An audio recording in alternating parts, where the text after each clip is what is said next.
On the scorching afternoon that would change everything, Eli Cruz sat in his battered pickup truck, waiting for a food delivery order that barely paid enough to cover gas.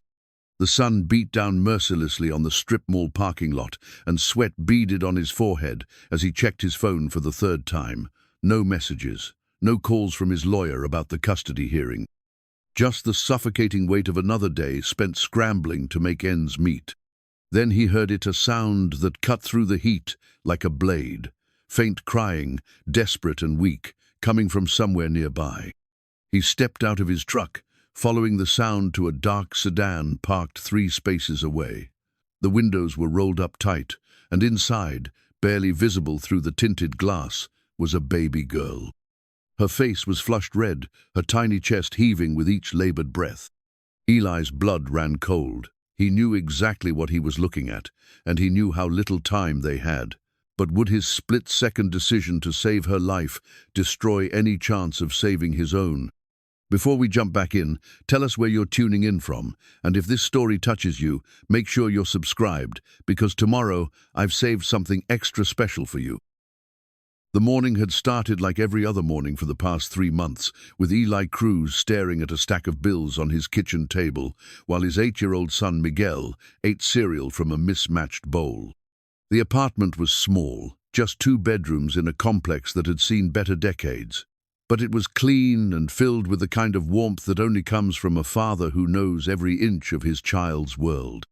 "Dad, can we go to the park after school?" Miguel asked, his voice carrying that hopeful tone that made Eli's chest tighten. The boy had his mother's dark eyes, but Eli's stubborn chin, and right now those eyes were focused on his father with the kind of trust that kept Eli awake at night. "We'll see, my Joe," Eli replied, ruffling his son's hair. "Depends on how work goes today." He hated giving those non-committal answers, but the truth was more complicated than an 8-year-old should have to understand. Today wasn't just about work, it was about survival, about proving he could provide for his son, about keeping Miguel in his life. The custody papers sat underneath the bills, their legal language as cold and threatening as winter. Carmen, his ex-wife, had filed for primary custody 2 weeks ago, claiming that Eli's unstable employment situation made him an unsuitable guardian.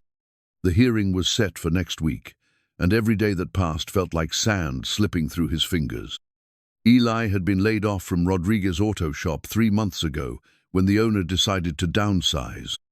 23 years of steady work, of building a reputation as one of the most skilled mechanics in the city, had evaporated with a handshake and a promise of a good reference. Since then, he'd been cobbling together income from food delivery, rideshare driving, and the occasional under-the-table repair job. It wasn't enough, it was never enough, but it was honest work, and that had to count for something. The irony wasn't lost on him. He'd spent years trying to distance himself from his past, from the mistakes that had landed him in county jail for 6 months, when Miguel was just 2 years old. A stupid decision to buy marijuana from an undercover cop, a moment of weakness that had cost him his marriage and nearly cost him his son. He'd been clean since then, had worked every day to prove he was more than his worst mistake, but the criminal record followed him like a shadow. Carmen had forgiven him once, or at least she'd said she had. They'd tried to make it work for Miguel's sake, but trust, once broken, was like trying to repair a shattered windshield. You could tape it together, but the cracks always showed. The divorce had been civil, with shared custody that had worked well for 3 years. But now, with Eli's financial situation deteriorating, Carmen's new husband had convinced her that Miguel needed stability. Stability. The word tasted bitter in Eli's mouth, as if love and dedication weren't stable. As if the countless nights he'd spent beside Miguel's bed during asthma attacks, learning to read the subtle signs of breathing trouble, memorizing every medication and dosage, didn't count as stability. Miguel finished his cereal and grabbed his backpack, a hand-me-down from his cousin that was too big for his small frame. "Dad, will you pick me up from school today? Your mom's got you today, remember?" Eli knelt down to zip up the backpack, breathing in the scent of his son's shampoo. "But I'll see you Thursday, okay? We can work on that model airplane." Miguel's face fell slightly, but he nodded with the resilience that children possess. Okay. Love you, Dad. Love you too, Mijo. More than all the stars in the sky. After Miguel left for school, Eli sat in the quiet apartment and studied his phone. 3 delivery apps, all active, all offering the promise of $10 or $12 an hour if he was lucky. Gas money, insurance, wear and tear on his truck. The math never worked out in his favor. But it was what he had. The heat was already building outside, and the weather app showed a high of 103 degrees. The city had issued a heat advisory, recommending people stay indoors and check on elderly neighbors. Eli couldn't afford to stay indoors. He grabbed his keys, his phone charger, and a bottle of water that he'd refill throughout the day. The pickup truck had 190 miles on it, and a temperamental air conditioner that worked when it felt like it. Today, it didn't feel like it. Eli rolled down the windows and pulled out of the parking lot, heading toward the lunch rush and whatever meager earnings awaited him. The city looked different in the heat. Colors seemed bleached, edges softened by the shimmering air that rose from the asphalt. People moved slower, sought shade, darted between air-conditioned buildings like desert animals seeking water. Eli had grown up in this heat, had learned to work in it, but today it felt oppressive in a way that went beyond temperature. His phone buzzed with a delivery order, Thai food from a restaurant downtown to an office building 15 minutes away. The payout was $8.5, barely enough to cover gas, but it was a start. He accepted the order and headed downtown, the hot air whipping through his windows, doing little to cool him. The restaurant was busy, the lunch crowd demanding and impatient. Eli waited 12 minutes for the order, watching the clock on his phone and calculating lost time. Every minute spent waiting was a minute he couldn't be earning, and every dollar not earned was another mark against him in the custody battle. "Order for Eli," the teenage host called out, and Eli grabbed the bag, checking that everything was sealed properly. The customer had requested extra napkins and utensils, and Eli made sure they were included. These small details, mattered good ratings, meant more orders meant more money meant keeping Miguel. The delivery address was a law office on the 20th floor of a downtown high-rise. Eli rode the elevator with 3 people in expensive suits who looked through him as if he were invisible. The customer was polite but distracted, signing the receipt without looking up from his computer screen. No tip beyond what was already in the app. Back in his truck, Eli checked his earnings for the day. $23 in 5 hours. He needed to make at least $60 to cover his daily expenses and put something toward rent. The math was depressing, but he'd learned not to dwell on numbers he couldn't change. His phone buzzed again, another order, this one from a Mexican restaurant near the strip mall on the east side of town. The customer had ordered enough food for a small office party, and the payout was better, $14.5 for what looked like a 20-minute round trip. Eli accepted the order and headed east, away from the gleaming downtown towers, and toward the working-class neighborhoods where people like him lived and worked. The restaurant was family-owned, the kind of place where the owner's children did homework at corner tables, and the smell of fresh tortillas mixed with the sound of Spanish conversation. Eli had eaten here before, back when he could afford to eat out, and the owner recognized him. "Eli, how's the boy?" asked Mrs. Gonzalez, the owner's wife, as she handed him the large order. "Good, Senora, growing too fast." He managed a smile, grateful for the human connection in what had become an increasingly isolating work life. "You tell him I said hello, and you take care of yourself in this heat, okay? Drink water." "Yes, ma'am, thank you." The delivery address was an office complex near the strip mall, another anonymous building where people worked jobs that came with benefits and regular paychecks. Eli found the suite number and delivered the food to a receptionist who thanked him warmly and handed him a $5 cash tip. "Stay cool out there," she said, and Eli felt a spark of hope. Maybe the day was turning around. He was walking back to his truck when his phone buzzed with another order. This one was from a sandwich shop in the same strip mall, delivering to a residential address about 10 minutes away. The payout was modest, $9.75, But the distance was short, and sometimes momentum was more important than profit margins. The sandwich shop was busy, the lunch rush in full swing. Eli waited in line with office workers and construction crews, all of them seeking refuge from the heat. The air conditioning was cranked up high, and Eli felt his body temperature drop for the first time all day. He could have stood there for hours, just soaking up the cool air, but his phone buzzed with a message from the customer asking about delivery time. "Order for Eli," the teenager behind the counter called out, and Eli took the bag, checking that everything was correct. The customer had ordered a turkey sandwich, chips, and a large drink-a-simple lunch for someone who could afford to have it delivered. Back in the parking lot, the heat hit him like a physical blow. The asphalt radiated warmth through his shoes, and the metal door handle of his truck was almost too hot to touch. He cranked the engine and headed toward the residential delivery, his mind already calculating the next order, the next dollar, the next small step toward keeping his son.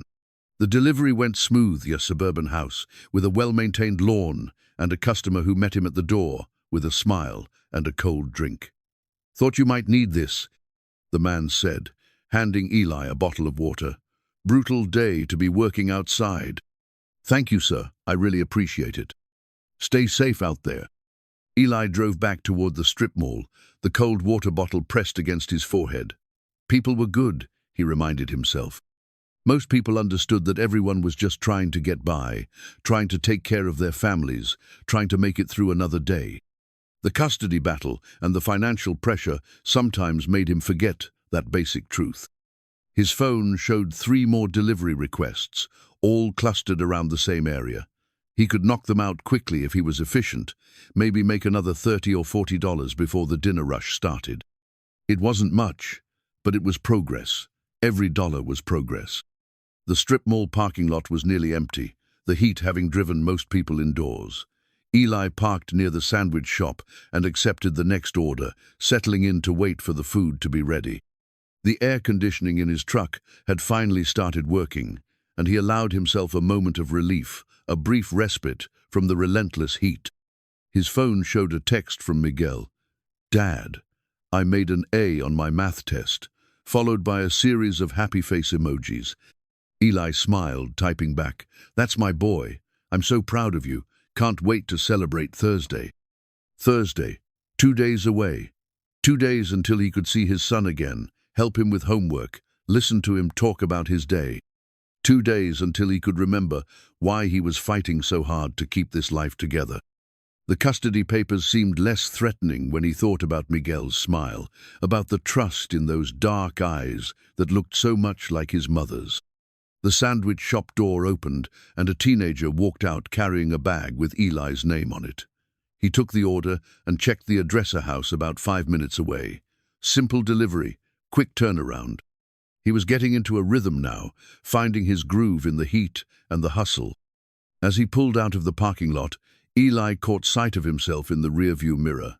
His face was flushed from the heat, his hair damp with sweat, his work shirt wrinkled and stained. He looked like what he was, a man working hard to keep his life together, to provide for his son, to prove that he deserved the chance to be a father. The custody hearing was 5 days away, 5 days to show that he was stable, that he could provide, that love and dedication mattered more than a perfect credit score or a corner office. 5 days to prove that he was more than his worst mistake, more than his current circumstances.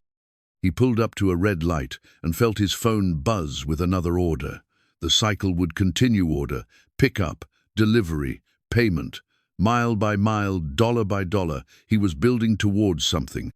Maybe not the life he'd planned, but the life he had, the life he was determined to keep. The light turned green, and Eli drove forward into the afternoon heat, toward whatever came next, carrying with him the hope that tomorrow would be better than today, that next week would bring good news, that somehow, some way, he would find a way to keep Miguel in his life. He had no idea that in less than an hour, in a parking lot he'd driven past 1,000 times, he would face a decision that would change everything, not just for him, but for his son, for a woman he'd never met, and for a community that would learn what it meant to judge a man not by his past, but by his actions in the moments that mattered most. The strip mall parking lot shimmered in the afternoon heat like water on hot asphalt. Eli had been sitting in his truck for nearly 10 minutes, waiting for a pickup order from the Chinese restaurant. When he first heard it, a sound so faint he almost missed it over the rumble of his engine. Crying, weak and desperate, he turned off the truck and stepped out, the heat hitting him like opening an oven door. The parking lot was mostly empty, just a few cars scattered across the wide expanse of baking concrete. The crying came again, barely audible but unmistakably human, unmistakably young. Eli followed the sound, his work boots clicking against the asphalt. 3 spaces away sat a dark blue sedan with tinted windows, and as he approached, the crying became clearer. His stomach dropped as he peered through the driver's side window. Inside, strapped into a rear-facing car seat, was a baby, maybe 8 or 9 months old, her face flushed deep red, tiny chest rising and falling in rapid, shallow breaths. Sweat had soaked through her pink onesie, and her cries were getting weaker, more labored. "Jesus," Eli whispered, trying the door handle. Locked. All the doors were locked, windows rolled up tight. The car wasn't running, no air conditioning, no relief from the brutal heat that had to be well over 120 degrees inside that metal tomb. He looked around frantically. The parking lot stretched empty in all directions. No other people, no security guards, no one who might have keys or authority or a cell phone with better reception than his. Eli pulled out his phone, hands shaking as he tried to dial 911. No signal. The strip mall was in a dead zone, something about the way the buildings blocked the cell towers. He'd had problems here before, but never when it mattered like this. The baby's cries were getting weaker. Eli had spent enough nights with Miguel during asthma attacks to recognize the signs of respiratory distress. The flushed skin, the rapid breathing, the way her little body seemed to be working too hard just to stay alive. He'd seen what heat exhaustion looked like, and he knew they didn't have much time. Maybe minutes. He ran toward the Chinese restaurant, hoping to find help, to use their landline, to get someone with authority to handle this. But the restaurant was closed for the afternoon, a handwritten sign in the window apologizing for the inconvenience. The sandwich shop was closed too, and the small electronics repair store had a back-in 20 minutes sign hanging in the door. 20 minutes. The baby didn't have 20 minutes. Eli's mind raced. Call the police, but with what phone? Find the parents, but where were they? Break the window, but what if he got arrested? What if his criminal record meant they threw him in jail instead of thanking him? What if this destroyed his custody case, took Miguel away from him forever? The baby's cries were barely whispers now. All of that stopped mattering. Eli ran back to his truck and grabbed the tire iron from behind the seat. It was heavy, solid steel, worn smooth from years of changing flat tires on the side of highways. He'd bought it used from a pawn shop when he first got the truck, never imagining it would become an instrument of salvation. Back at the sedan, he hesitated for just a moment. Once he broke that window, there would be no going back. No way to pretend he hadn't been involved, no way to slip away quietly. His fingerprints would be on the glass, his DNA scattered in the wind. When the police came, and they would come, they'd run his name and see the arrest record, the conviction, the man who'd made poor choices and paid for them. The baby's eyes were closed now, her breathing so shallow he could barely see her chest moving. Eli raised the tire iron and brought it down hard on the rear passenger window, away from the baby. The safety glass spider-webbed but didn't shatter. He hit it again, harder, and this time it gave way, small cubes of glass cascading onto the seat and floor. Hot air rushed out of the car like steam from a pressure cooker. Eli reached through the broken window and unlocked the door, then scrambled into the back seat. The baby was unconscious, her skin blazing hot to the touch, lips dry and cracked. "Come on, sweetheart, come on." Eli's hands moved automatically, muscle memory from countless nights, with Miguel taking over. He unbuckled the car seat straps with shaking fingers, lifting the baby carefully, supporting her head the way he'd learned when Miguel was born. She was so small, so light, but her skin was burning with fever. Eli grabbed a water bottle from his truck and poured some on his shirt, then used the wet fabric to cool her forehead, her neck, the pulse points he remembered from first aid classes he'd taken years ago. Her breathing was so faint he had to put his ear to her chest to hear it. The fire station. There was a fire station 6 blocks away, on Maple Street. Paramedics, oxygen, people who knew what they were doing. Eli wrapped the baby in his damp shirt and ran for his truck, laying her carefully on the passenger seat, one hand on her tiny chest to monitor her breathing as he started the engine. The air conditioning kicked in immediately, one of the few times it had worked when he needed it most. He aimed all the vents toward the baby and drove as fast as he dared, running 2 red lights and taking corners that made his tires squeal. "Stay with me, baby girl. Stay with me." He kept talking to her, the way he used to talk to Miguel during those terrifying asthma attacks when every breath was a struggle. "You're going to be okay. We're almost there. Just hang on." The fire station loomed ahead, red brick and glass, sanctuary in the desert heat. Eli pulled into the bay and hit the horn, long and loud, until firefighters came running. A paramedic, young and competent-looking, took the baby from his arms and immediately began working oxygen mask, time, fluids, temperature monitoring. "How long was she in the car?" the paramedic asked, all business, focused entirely on saving a life. "I don't know. I found her maybe 15 minutes ago, 20. The car wasn't running, windows up, no air." Eli watched them work, feeling helpless and terrified. "Is she going to be okay?" "We're getting her temperature down.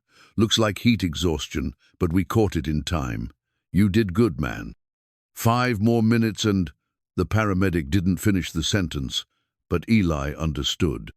Police arrived within minutes, followed by an ambulance that rushed the baby to Children's Hospital. Eli found himself sitting in the fire station's break room, giving his statement to a detective who looked tired and overworked. "So you just happened to hear her crying?" Detective Martinez asked, not accusatory but thorough, professional. "I was waiting for a food pickup. Chinese place was closed, so I was just sitting there. Heard crying, went to investigate." Eli's hands were still shaking slightly. Door was locked, no one around, no cell service, had to break the window. "You did the right thing," Martinez said, making notes. "Baby's stable now, thanks to you. Parents are on their way to the hospital. Mother says she left the car running with the AC on, went in to get a prescription, came out to find the car dead. Looks like alternator failure." Eli nodded, relief washing over him. "An accident, then? A mechanical failure, not neglect. The kind of thing that could happen to anyone." "We'll need you to come by the station tomorrow to sign the formal statement," Martinez continued. "Just routine paperwork. The parents want to thank you personally when things settle down." I have a son, same age almost. I couldn't just..." Eli's voice caught. "I couldn't just walk away." Martinez looked at him with something that might have been respect. "Most people would have called 911 and waited. You probably saved that baby's life." As Eli drove home, the events of the afternoon replaying in his mind, he thought about timing. 5 minutes later, and he might not have heard the crying. 10 minutes later, and it might have been too late. The broken window, the wet shirt, the working air conditioning in his trucker, 100 small things had aligned to save a life. He thought about the tire iron, still sitting in his back seat, now marked with scratches from breaking safety glass. An old tool, bought second-hand, carrying the weight of a moment that changed everything. When he'd grabbed it from behind the seat, he'd been thinking about Miguel, about custody hearings and criminal records, and all the ways his past could destroy his future. Now, driving through the late afternoon heat with the windows down and the radio playing softly, Eli realized that sometimes the future demanded you forget about consequences and just do what was right. Sometimes being a father meant protecting children who weren't your own, taking risks that could cost you everything, trusting that love was stronger than fear. The baby, he still didn't know her name, would go home tonight to parents who would hold her a little tighter, check on her a little more often. She would grow up, never knowing how close she'd come to not growing up at all, never knowing that a stranger with calloused hands and a criminal record had chosen her life over his own security.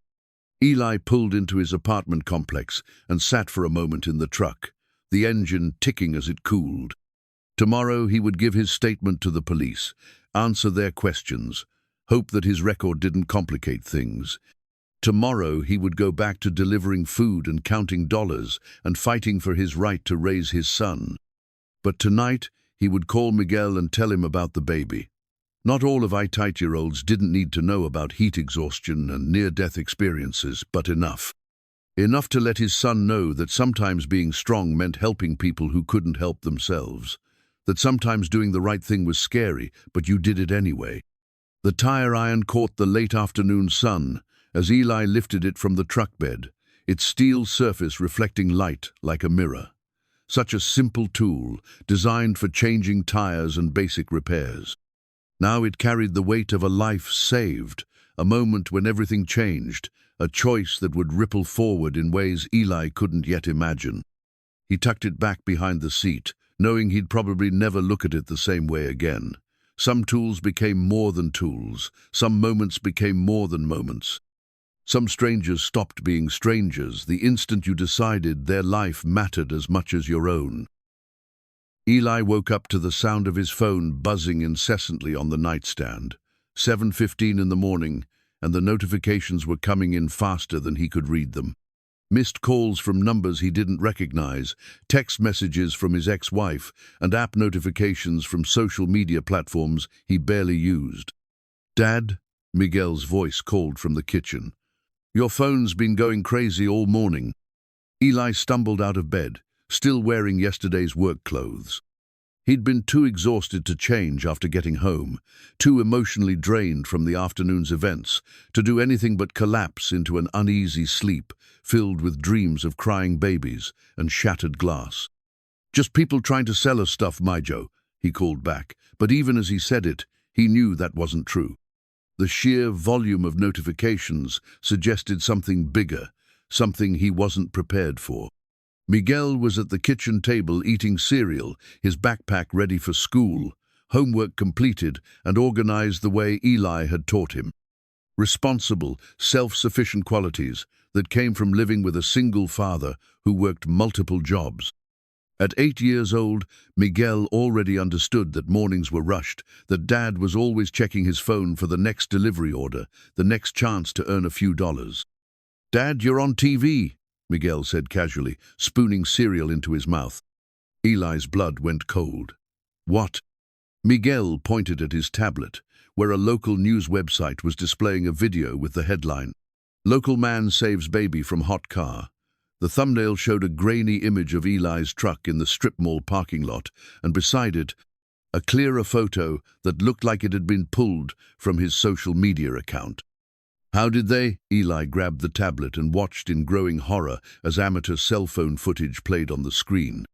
Someone had been recording from across the parking lot, probably just filming the heat shimmer or testing their phone's video quality, and had captured the entire rescue. The angle was distant but clear enough to show Eli breaking the window, pulling out the baby, driving away with her in his arms. The video had been posted to social media the night before with the caption, "Hero Dad saves baby while everyone else drives by." This is what courage looks like. It had been shared 50 times in 12 hours and was climbing. "You saved a baby?" Miguel's eyes were wide with admiration and excitement. "Dad, you're famous." Famous. The word hit Eli like a punch to the stomach. Famous meant attention. Attention meant scrutiny. Scrutiny meant people would start looking into his background, his criminal record, his custody battle. Famous was the last thing he needed right now. His phone rang Carmen's number. He answered on the second ring. "Eli, what the hell is going on?" His ex-wife's voice was tight with anxiety. "I've got reporters calling me asking about Miguel's father, about our custody arrangement. What did you do?" "I saved a baby's life," Eli said quietly, watching Miguel's face light up with pride. Kid was trapped in a hot car, unconscious. I broke the window and got her out. A pause. Jesus. Eli. Are you okay? Is the baby okay? We're both fine. Baby's at Children's Hospital, but she's stable. It was Carmen. It was close. Another few minutes and... I know. I saw the video. Her voice softened slightly. You did good, Eli. But this media attention right before the custody hearing... I know. Eli rubbed his forehead, feeling a headache building. I didn't ask for this. Some kid with a phone happened to be filming. Now it's everywhere. My lawyer's already called. He's worried about how this affects our case. All this publicity, the attention on Miguel. Our case? Eli's voice rose despite his effort to stay calm. Carmen, I saved a child's life. How does that hurt our case? It doesn't, not directly. But the media circus, the reporters calling the house, Miguel being exposed to all this, Todd thinks it shows instability, unpredictability. Todd, Carmen's new husband, the accountant with the steady job and the pristine background who'd never made a mistake in his ordered, careful life. Todd, who saw Eli's criminal record as proof of fundamental character flaws rather than one bad decision made during the worst period of his life. So what are you saying? Eli asked, though he already knew. I'm saying we need to be careful. The hearing's next week. We can't let this become a distraction. After Carmen hung up, Eli sat at the kitchen table across from his son, trying to process what was happening. Miguel was scrolling through the comments on the video, reading aloud the ones that praised his father's courage and quick thinking. Look, Dad, this lady says you're a hero, and this guy says you should get a medal. Oh, and this one says... Miguel, don't read the comments, Eli said gently. Comments on the internet, they're not always nice. Sometimes people say mean things just to be mean. But Miguel had already scrolled too far, his expression changing as he encountered the inevitable negativity that followed any viral content. Dad, this person says you only did it for attention. And this one says... His voice got smaller. This one says you probably stole something from the car. Eli closed the tablet and pulled his son close. Miguel, listen to me. People who don't know us are going to say things about our family. Some good, some bad. What matters is what we know about each other, okay? What matters is that I love you more than anything in the world. I know, Dad, and I'm proud of you for saving that baby. Miguel's voice was fierce with loyalty. Those people don't know you like I do. After dropping Miguel at school, Eli drove to a coffee shop across town to escape the reporters who had somehow found his address. His phone continued buzzing with calls from news stations, podcast hosts, and social media influencers wanting interviews. He declined them all, but the attention wasn't going away. The coffee shop was quiet, filled with the usual morning crowd of office workers and college students. Eli ordered a black coffee and found a corner table, hoping to plan his next move. He needed to work. The bills wouldn't pay themselves, but every delivery app he checked showed his photo and name trending in local news feeds. A young woman approached his table hesitantly. "Excuse me, are you the man from the video? The one who saved the baby?" Eli nodded reluctantly. "Yeah, that's me. I just wanted to say thank you. I have a daughter about that age, and thinking about what could have happened." She had tears in her eyes. "You're a good man." She walked away before Eli could respond, leaving him staring into his coffee and wondering how a simple act of human decency had become a public spectacle. He'd done what any parent would do, what anyone with a conscience would do. The idea that it was somehow heroic or unusual said more about society's expectations than about his character. His phone buzzed with a text from an unknown number. "This is Elena Ramirez. You saved my daughter Sophia yesterday. I'd like to thank you in person if possible. I'm at Children's Hospital Room 314. Sophia. The baby had a name now, and parents who were probably going through their own hell of guilt and gratitude. Eli stared at the message for a long time before typing back, "I'm glad she's okay. You don't need to thank me." The response came immediately. "Please, just 5 minutes. I need to look you in the eye and say thank you." An hour later, Eli stood outside room 314 at Children's Hospital, holding a small stuffed elephant he'd bought in the gift shop. Through the window, he could see a young woman holding a baby girl who was alert and moving, a far cry from the limp, overheated child he'd pulled from the car. Elena Ramirez looked to be in her mid-20s, with dark hair pulled back in a messy ponytail and exhaustion written in every line of her face. When she saw Eli in the doorway, she started crying. "You're him," she said, standing carefully with Sophia in her arms. "You're the man who saved my baby." "How is she?" Eli asked, uncomfortable with the intensity of Elena's gratitude. "Perfect. Completely perfect. The doctors say there's no lasting damage, no problems. She's going home this afternoon." Elena's voice broke. "Because of you. Because you didn't just drive by like everyone else. Anyone would have." "No," Elena's voice was firm. "I've been watching that parking lot footage for hours. Dozens of cars drove through that lot after I went inside. Dozens of people who could have heard her crying, could have checked on her.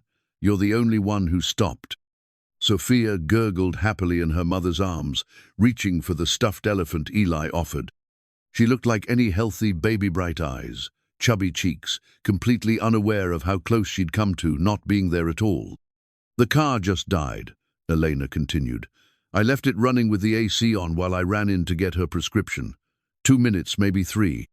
The longest 2 minutes of my life because I could hear her crying from inside the pharmacy, but I thought it was another baby. When I came out and the car was dead and she was—" Elena couldn't finish the sentence. "She's okay now," Eli said softly. "That's what matters. The video's everywhere. People are calling you a hero." Eli shook his head. "I'm not a hero. I'm just a dad. I couldn't walk away from a child in danger." Elena studied his face, seeing something there that made her expression change. "This attention, it's not what you wanted, is it?" "No, it's not." Eli's honesty seemed to surprise them both. "I've got some things going on in my life right now where being in the spotlight isn't tits complicated. I'm sorry. I wish there was a way to thank you without the whole world watching. Just seeing her okay, that's enough." As Eli drove home through the afternoon heat, he thought about the cell phone video that had started all of this. Some teenager or college student, probably just filming the heat waves for their social media story, had accidentally captured a moment that was reshaping his life in ways he was only beginning to understand. The video had been viewed over 2 million times now, shared across every platform, dissected and analyzed by strangers who would never know the full story. They saw a man breaking a car window and saving a baby. They didn't see the criminal record that made him hesitate, the custody battle that made every decision fraught with consequences, the years of proving himself over and over again to a world that was quick to judge and slow to forgive. Tonight, Miguel would come home full of questions and excitement about his famous father. Carmen would call with updates from her lawyer about how to manage the media attention. The reporters would probably find his apartment building, and neighbors would start looking at him differently, some with admiration, others with suspicion. But in room 314 at Children's Hospital, a baby named Sophia was going home to parents who would never again take for granted the simple act of breathing in an air-conditioned car. And in a coffee shop across town, a young mother had looked at Eli with tears in her eyes and called him a good man. Maybe that was enough. Maybe, despite all the complications and consequences, that was enough to make the rest of it bearable. The cell phone video had made him public property, but it had also made him part of something bigger than his own struggles. For better or worse, Eli Cruz was no longer just a man trying to keep his head above water. He was a symbol, a story, a reminder that ordinary people could do extraordinary things when the moment demanded it. The question now was whether he could survive being that symbol long enough to keep the life he'd been fighting so hard to protect. 3 days after the rescue, Eli's life had become unrecognizable. The hospital bracelet that had identified Sophia Ramirez now sat on his kitchen counter, a small pink band that Elena had asked him to keep as a reminder.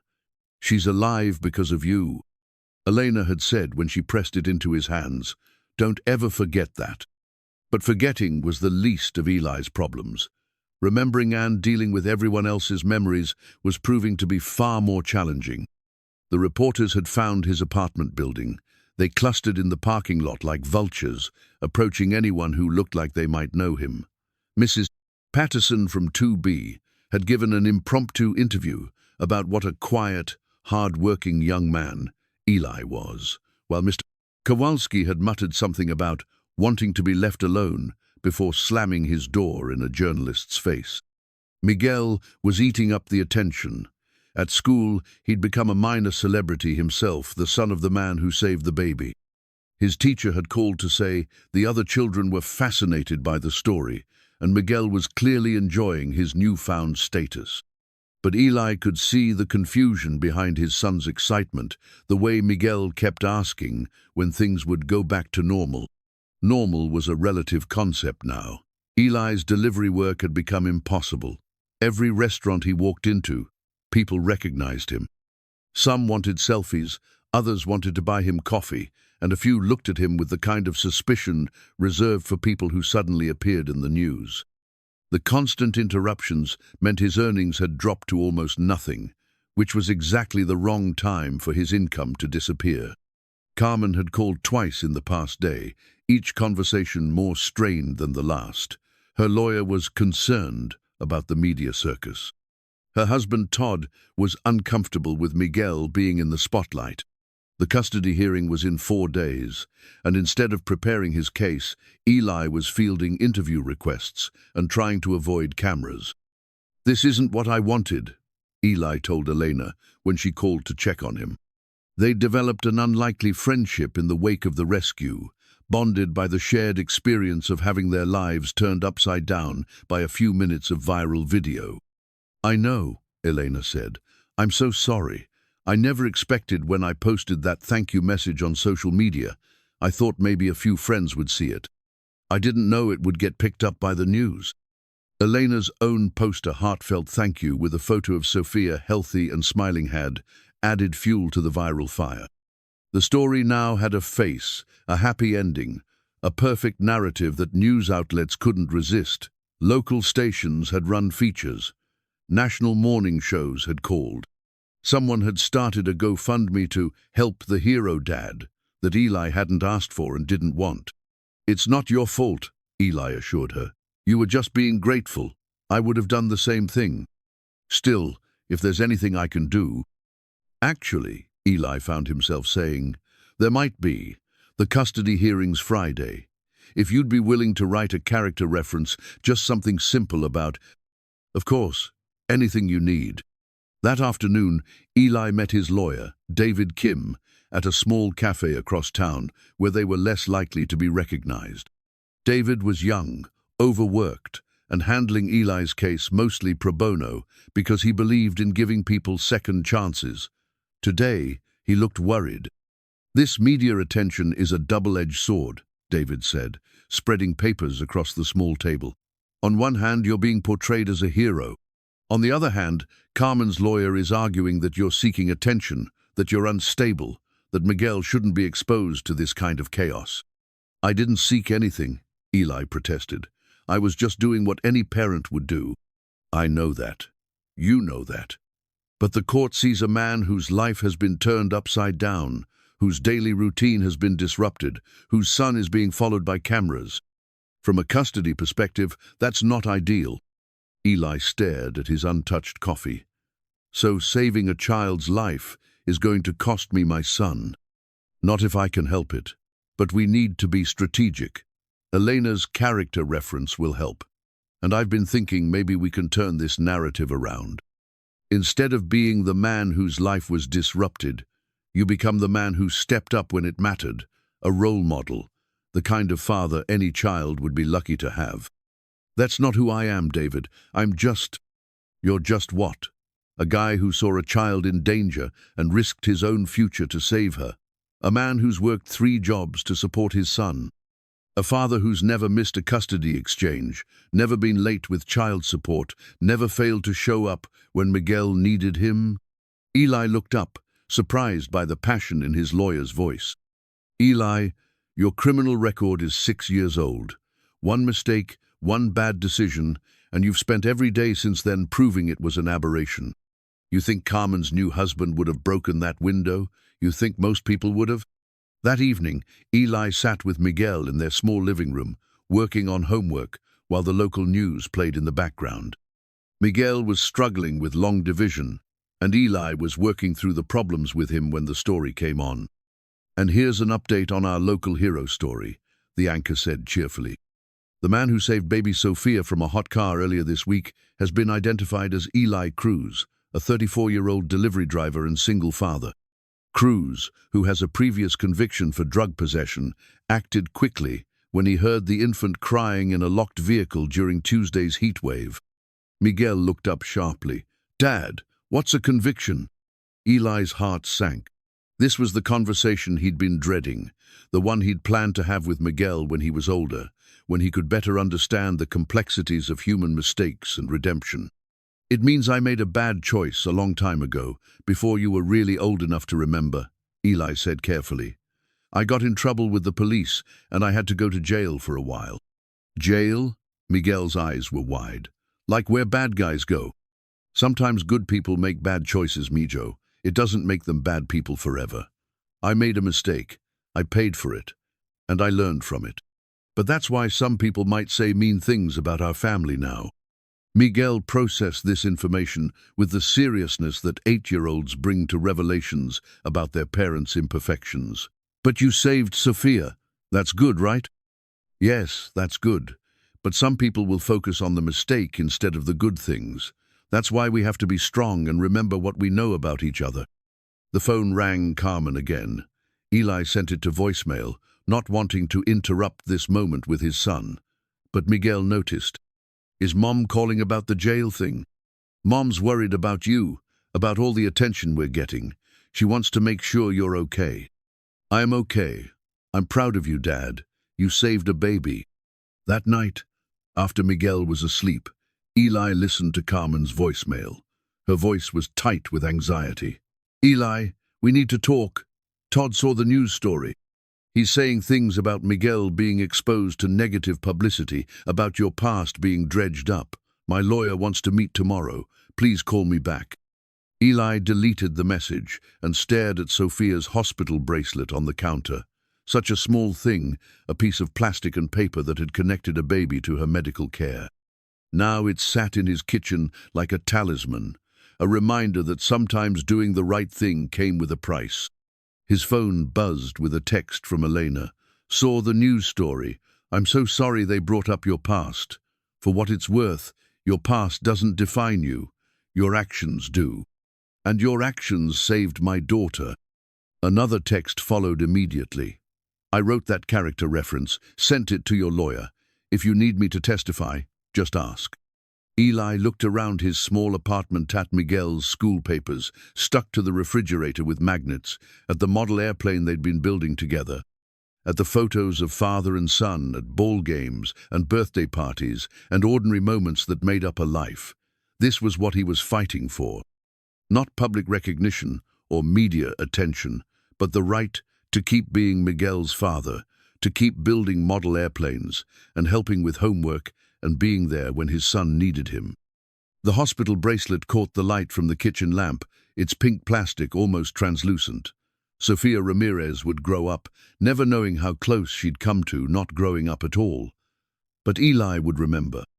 He'd remember the weight of her small body in his arms, the sound of her faint breathing, the moment when doing right mattered more than staying safe. Tomorrow would bring more reporters, more questions, more complications. Carmen's lawyer would paint him as unpredictable, attention-seeking, a bad influence on Miguel.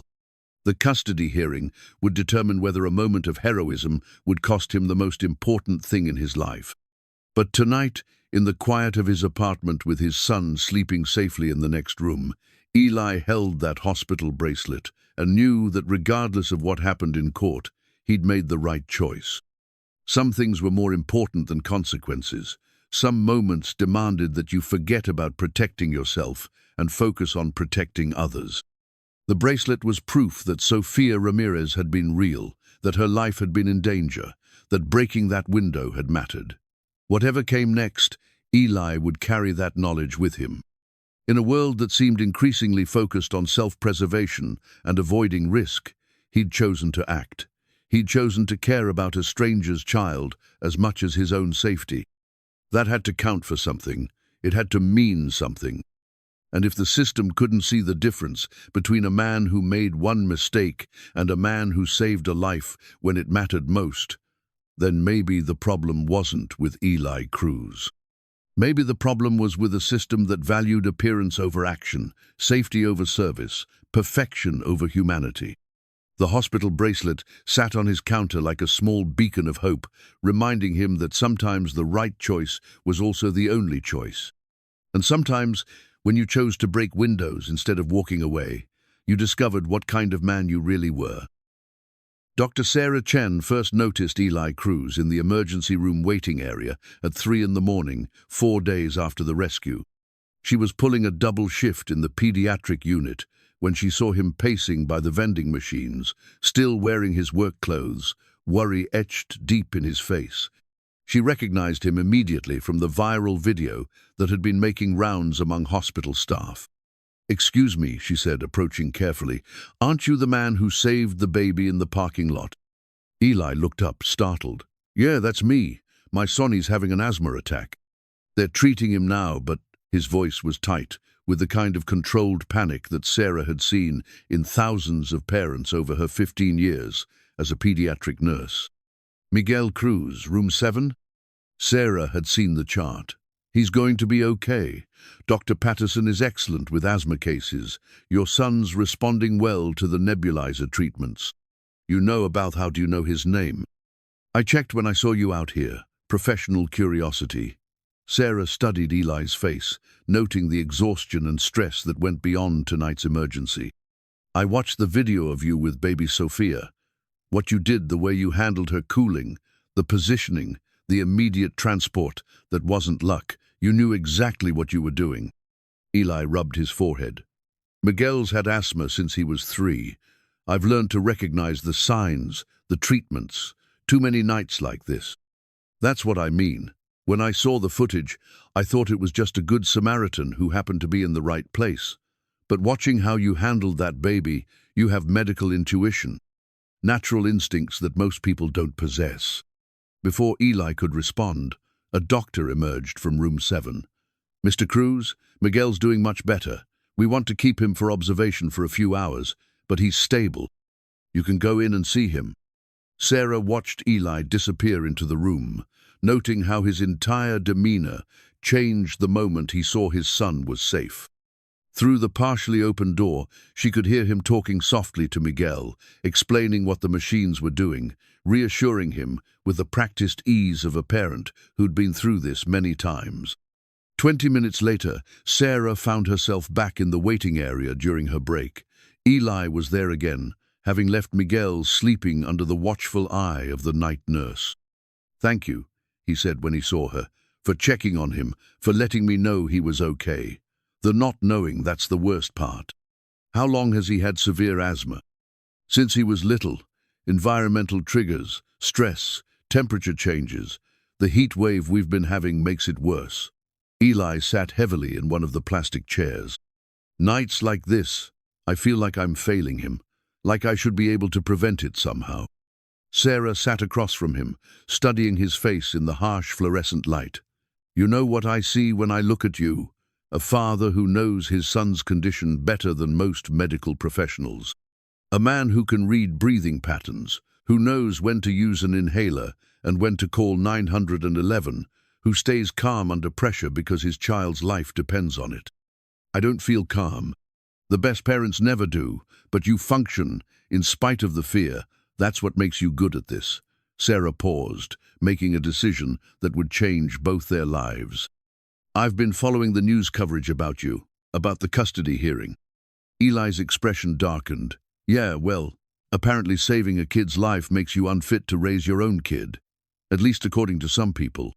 That's garbage, and anyone with medical training would know it." What you did in that parking lot, the immediate assessment, the cooling techniques, the decision to transport rather than wait for paramedics, those were textbook perfect responses. I've seen trained EMTs make worse decisions under pressure. Try telling that to my ex-wife's lawyer. Sarah reached into her pocket and pulled out a small plastic device, a pediatric stethoscope, smaller and more precise than the standard adult version. She'd carried it for 8 years, through countless emergencies, late-night shifts, and life-or-death decisions. This belonged to my mentor when I was starting out, she said, holding it carefully. Dr. Maria Santos, she taught me that medicine isn't just about training and protocols. It's about seeing people as human beings, about making connections, about being willing to act when action is needed. Eli looked at the stethoscope, not understanding why she was showing it to him. I want to testify at your custody hearing, Sarah continued, as a medical professional who witnessed your response to an emergency situation. Someone who can speak to your ability to make sound decisions under pressure, to prioritize a child's welfare above your own concerns. You don't even know me. I know enough. I know you didn't hesitate when a baby's life was in danger. I know you have the kind of medical instincts that can't be taught. They come from experience, from caring, from being responsible for someone else's well-being. And I know that any child would be lucky to have a father who responds to emergencies the way you do. Eli was quiet for a long moment, processing the offer. Why would you do that? You don't owe me anything. Because the system isn't always fair to good people who've made mistakes. Because I've seen too many children separated from parents who love them over bureaucratic nonsense. And because, Sarah hesitated, then continued, because Dr. Santos always said that when you see someone doing the right thing, you help them keep doing it. Over the next hour, as they waited for Miguel's condition to fully stabilize, Sarah learned about Eli's life. The years of single parenting, the struggle to make ends meet, the constant effort to prove he was more than his worst moment. In return, she shared her own story growing up as the daughter of immigrants who'd worked multiple jobs to put her through nursing school, understanding what it meant to be judged by circumstances rather than character. The media attention, it's been a nightmare, Eli admitted. Every time I try to work, people recognize me. Some want selfies. Others look at me like I'm some kind of criminal who got lucky. My income's basically disappeared right when I need to show stability for the custody case. What kind of work do you normally do? Food delivery, ride share, whatever pays. I'm a mechanic by training, but the layoffs jobs are hard to come by, especially with my record. Sarah made a mental note. Her brother-in-law owned a small automotive shop across town, always complained about finding reliable mechanics, but that was a conversation for later. The thing that gets me, Eli continued, is that they're making this about media attention, about disruption to Miguel's life. Like I chose to become a viral video. Like I had control over some kid filming me breaking a car window. Children adapt to situations better than adults do. Miguel's probably handling this better than you think. He is, actually. Kid's proud of his dad for once. It's the adults who are making it complicated. At 5:30 in the morning, Miguel was discharged with instructions for follow-up care and medication adjustments. Sarah watched Eli gather their things, noting how he double-checked the discharge instructions, asked specific questions about medication timing, demonstrated his familiarity with nebulizer equipment. Mr. Cruz, she said as they prepared to leave, I meant what I said about testifying. Your lawyer can contact me directly. Dr. Chen, why are you doing this? Sarah held up the pediatric stethoscope again. Because some people are born to take care of others. You're one of them, and the world needs more people like that, not fewer. The next morning, Sarah found herself thinking about Eli Cruz as she prepared for another shift. The video of the rescue had been playing in the hospital break room for days, but seeing him in person had given her a different perspective. The media portrayed him as either a hero or a troublemaker, depending on the outlet. But what she'd witnessed was something more nuanced, a competent, caring father who'd extended that protectiveness to a stranger's child. She called her brother-in-law Tom during her lunch break. "I've got a guy who might be perfect for your shop," she said without preamble. "Experienced mechanic, needs work, excellent under pressure. Sarah, you know I can't just hire people because you feel sorry for them. This isn't charity. This is a skilled professional who's been working delivery jobs because he can't find automotive work. 20+ years of experience, and I've personally seen him handle crisis situations better than most trained medical personnel. What's the catch? He's got a minor criminal record from years ago. Drug possession, served his time, been clean ever since. And he's the guy from that viral video, the one who saved the baby." A pause. "The hero dad? Jesus, Sarah, that guy's all over the news." Which is exactly why he needs stable employment. The media circus is destroying his ability to do gig work, and he's got a custody hearing coming up. Tom, if half the stuff I've read about him is true, he's exactly the kind of reliable, hard-working person you're always complaining you can't find. Let me think about it. That afternoon, Sarah received a call from David Kim, Eli's lawyer. "Dr. Chen, Mr. Cruz said you offered to provide testimony for his custody case. I'd like to discuss what that might involve. I can speak to his response during a medical emergency, his knowledge of pediatric care, his ability to make sound decisions under pressure. From a professional standpoint, he demonstrated competency that most people don't possess. That could be very helpful. Carmen's attorney is arguing that Eli is impulsive, seeks attention, makes decisions without considering consequences. Your testimony could counter that narrative." "When is the hearing?" "Friday, 2 days from now. I'll be there." After hanging up, Sarah looked at her pediatric stethoscope, thinking about Dr. Santos and the lessons about advocacy that had shaped her career.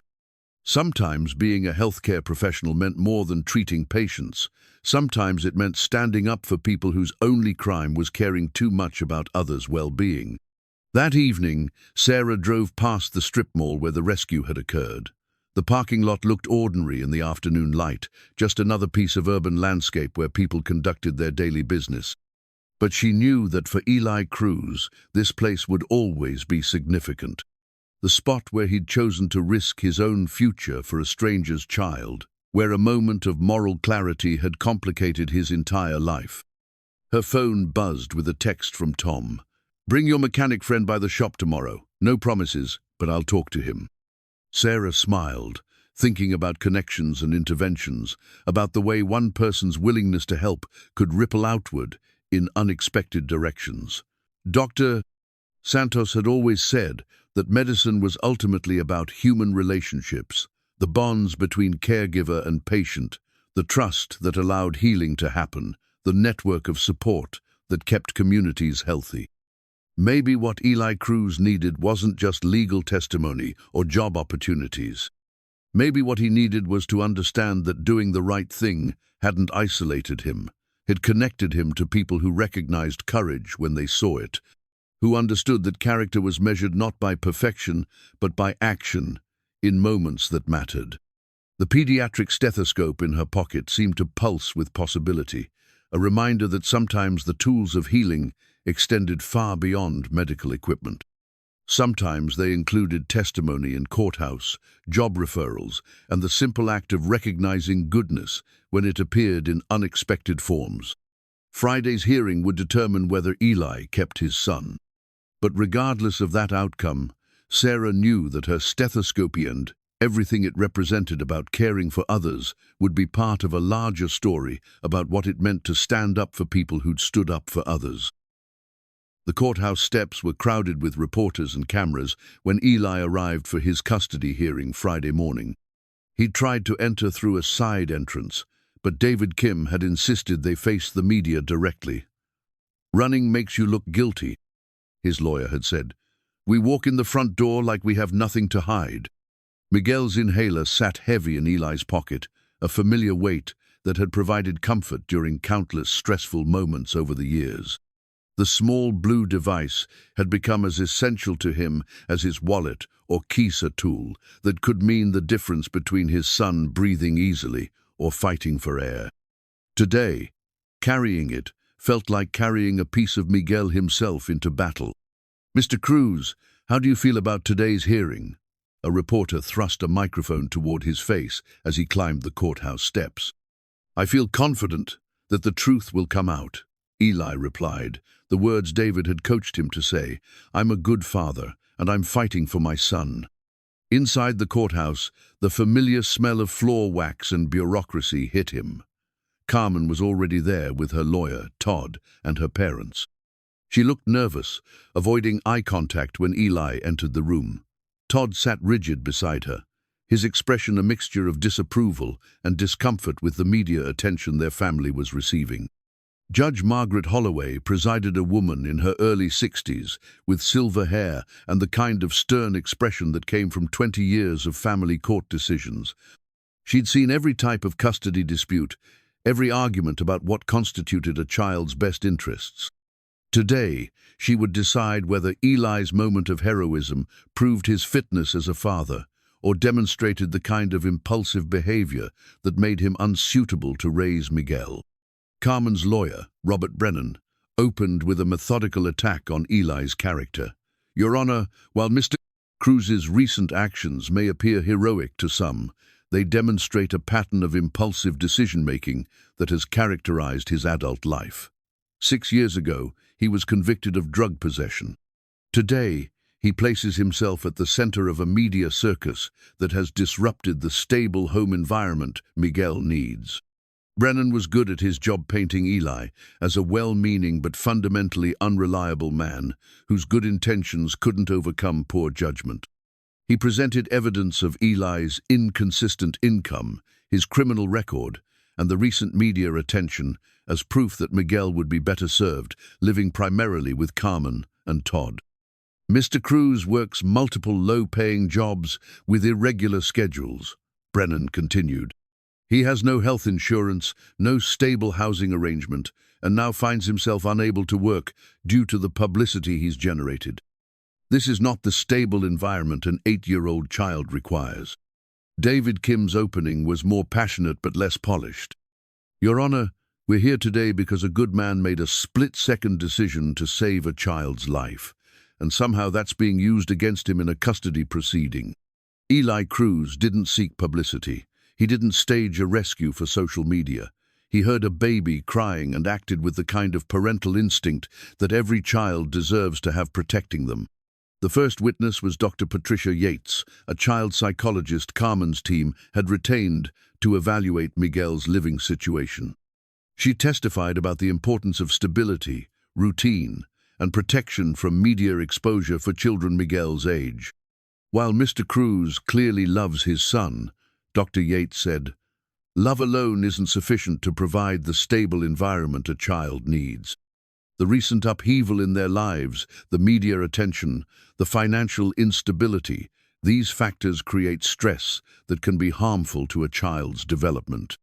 Under cross-examination, David pressed her on specifics. "Dr. Yates, have you spoken directly with Miguel about his feelings toward his father?" "I have." "And what did he tell you?" "He expressed strong affection for his father and pride in his recent actions." "Did he express any desire to live primarily with his mother?" A pause. "No, he did not." "Did he express any distress about the media attention?" "He seemed more excited than distressed, which itself is concerning. Children shouldn't be exposed to that level of public scrutiny." When Carmen took the stand, her testimony was careful and rehearsed. She spoke about Miguel's needs, about the stability Todd could provide, about her concerns for their son's well-being. But when David cross-examined her, cracks began to show in the narrative.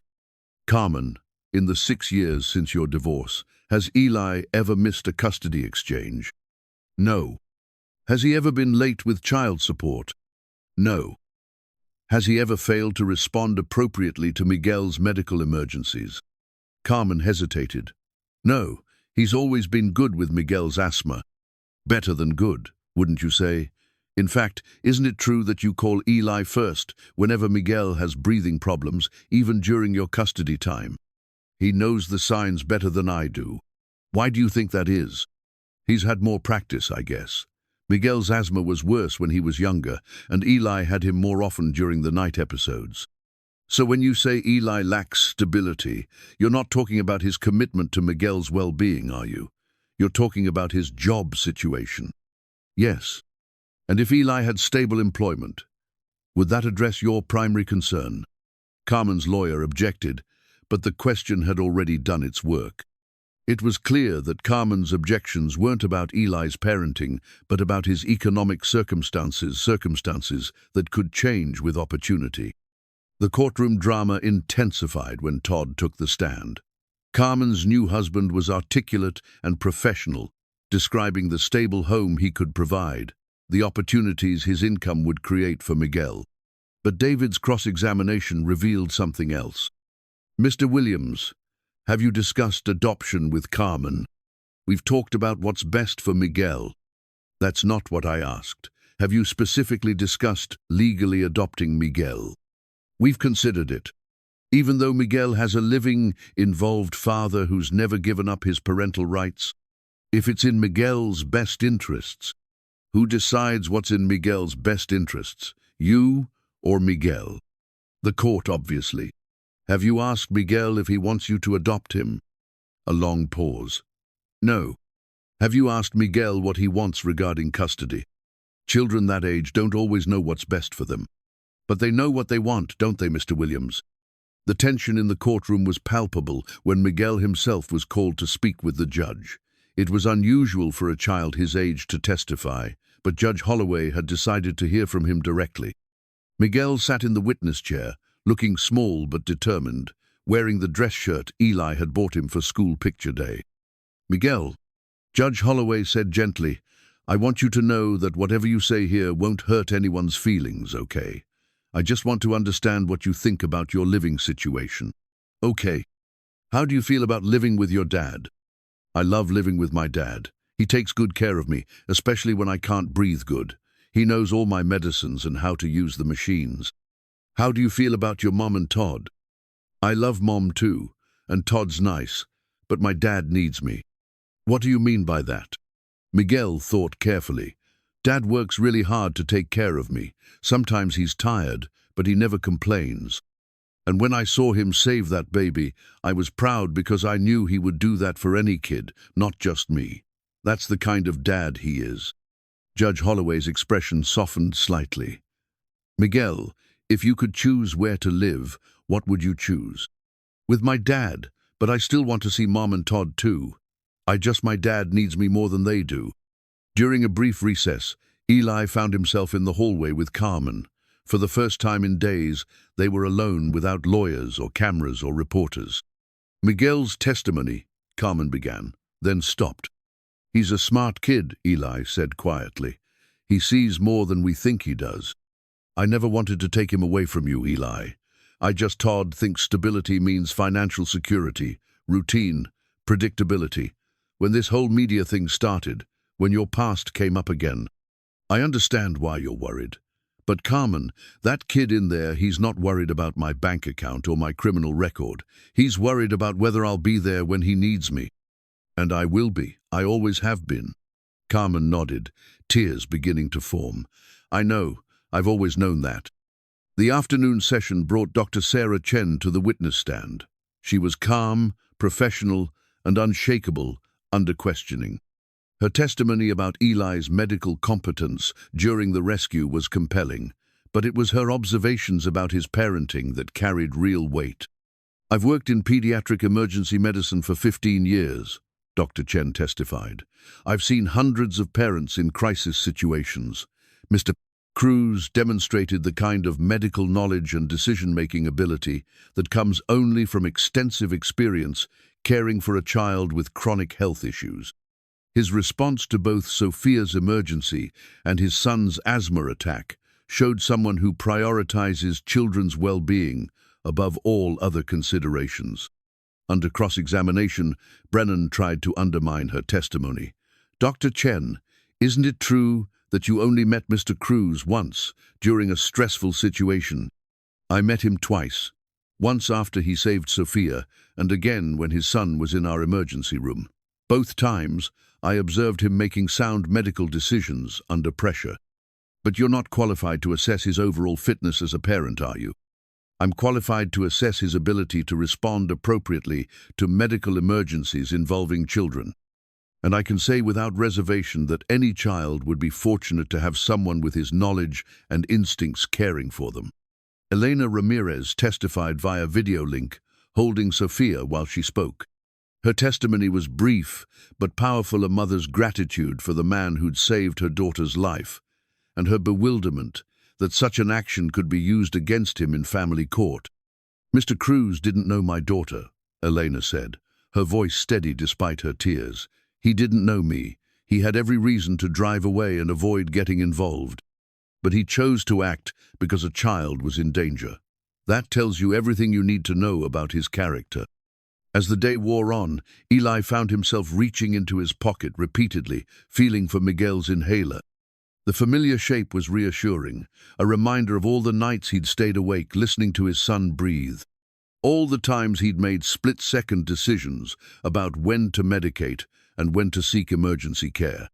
The inhaler represented expertise earned through love, knowledge gained through necessity, the kind of parental vigilance that couldn't be taught or bought. The final witness was Miguel's teacher, Mrs. Rodriguez, who testified about Eli's involvement in his son's education. "Mr. Cruz has never missed a parent-teacher conference," she said. "He knows Miguel's strengths and challenges, supports his learning at home, and communicates regularly about his progress. When Miguel has asthma episodes at school, his father is always available and always knows exactly what to do."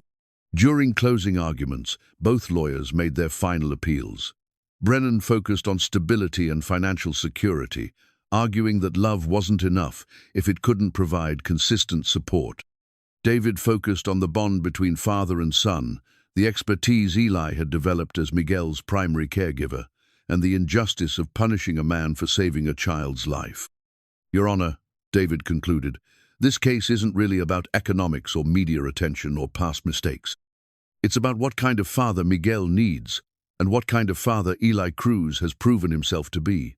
The evidence shows a man who's devoted his life to his son's well-being, who's learned everything necessary to keep him healthy and safe, who's worked multiple jobs to provide for him, and who's proven under the most extreme circumstances that he will put children's welfare above his own interests. Miguel doesn't need a perfect father. He needs the father. He has the one who carries his inhaler everywhere, who knows his breathing patterns better than anyone, who would break any window and face any consequence to keep him safe." As Judge Holloway announced that she would render her decision Monday morning, Eli felt Miguel's inhaler one more time. Whatever happened, that small blue device would remain in his poquita, symbol of the vigilance and love that defined his relationship with his son. Some tools became more than tools. Some objects carried the weight of devotion, the proof of countless quiet moments when being a father meant staying awake and staying alert and staying ready to act when action was needed. The courtroom emptied slowly, reporters rushing to file their stories, family members gathering their things and their thoughts. But Eli remained seated for a moment, feeling the weight of the inhaler in his pocket and thinking about the baby Sophia, whose rescue had brought them all to this moment. Sometimes saving one life led to fighting for another. Sometimes doing the right thing meant risking everything you couldn't afford to lose. Monday would bring answers, but today had brought something else, the chance to speak truth in a place where truth mattered, to show a judge and a courtroom and the world what kind of father he really was. The inhaler in his pocket pulsed with possibility, a reminder that some relationships were built on necessity and strengthened by crisis, and that the tools of love were often small, simple, and absolutely essential. The call came at 6 in the morning on Saturday, one day after the custody hearing and 2 days before Judge Holloway would announce her decision. Eli was making coffee in his quiet apartment when Detective Martinez's name appeared on his phone screen. "Mr. Cruz, I need you to come down to the station. We've discovered something about the Sophia Ramirez case that changes everything." Eli's blood ran cold. "Is Sophia okay? Is Elena—" "They're both fine, but we need to talk. Can you be here in an hour?" The police station was busy despite the early hour, filled with the controlled chaos of a major investigation. Detective Martinez met Eli in the lobby, his expression grim but focused. In his hands was a hard-driver sleek black device that looked innocuous but somehow felt heavy with significance. "What's this about?" Eli asked, as they walked toward an interview room. "Security footage. We've been reviewing all the cameras in the strip mall area as part of our follow-up investigation. What we found, it's not what anyone expected." The interview room was small and windowless, furnished with a metal table and plastic chairs that had seen better decades. Martinez plugged the hard drive into a laptop and pulled up video files that showed timestamps from the day of the rescue. "This is from the traffic camera at the intersection near the strip mall," Martinez explained, clicking on the first file. "Look at the timestamp. This is about 20 minutes before you found Sophia." The grainy footage showed the strip mall parking lot from an elevated angle. Eli watched a dark sedan pull into a space near the pharmacy Elena's car. She got out, went inside, and the car sat running in the heat. Normal so far. Then Martinez clicked on another file. "This is from a different angle, 5 minutes later." Eli watched as a man approached Elena's car.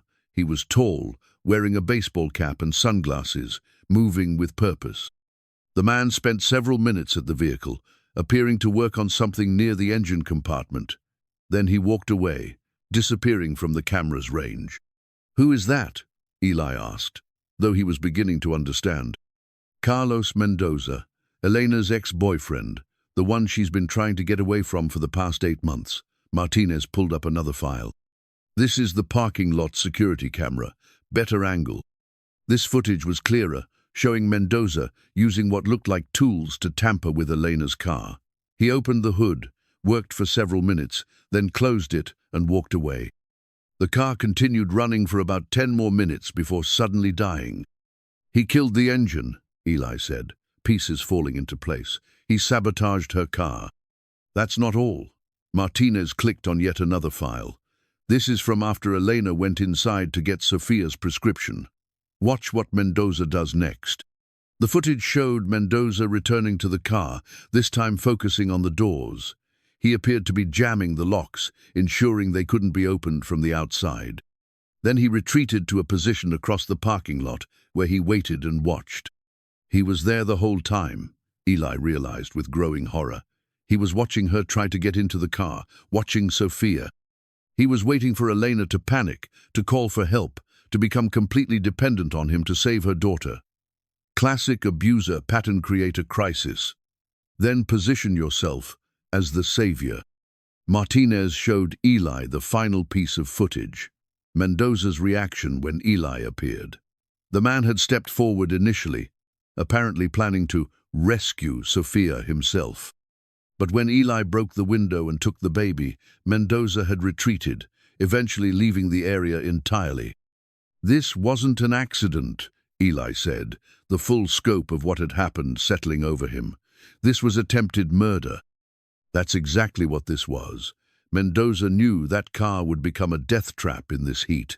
He was counting on Elena being unable to get in, becoming hysterical, maybe even fainting from the stress. He'd swoop in, break the window, save the day, and suddenly he's the hero instead of the stalker she'd been trying to escape. The security footage hard drive sat on the table between them, its black surface reflecting the harsh fluorescent lights. Such a small device, but it contained evidence of premeditation, of domestic violence escalated to the level of child endangerment, of a plan so calculated and cruel that it redefined everything about Sophia's rescue. "Elena doesn't know yet," Martinez continued. "We wanted to talk to you first. Get your statement about what you observed that day, before we bring her in." "She's been blaming herself," Eli said quietly, thinking she made a mistake, that she was careless. "She was the victim of a carefully planned attack.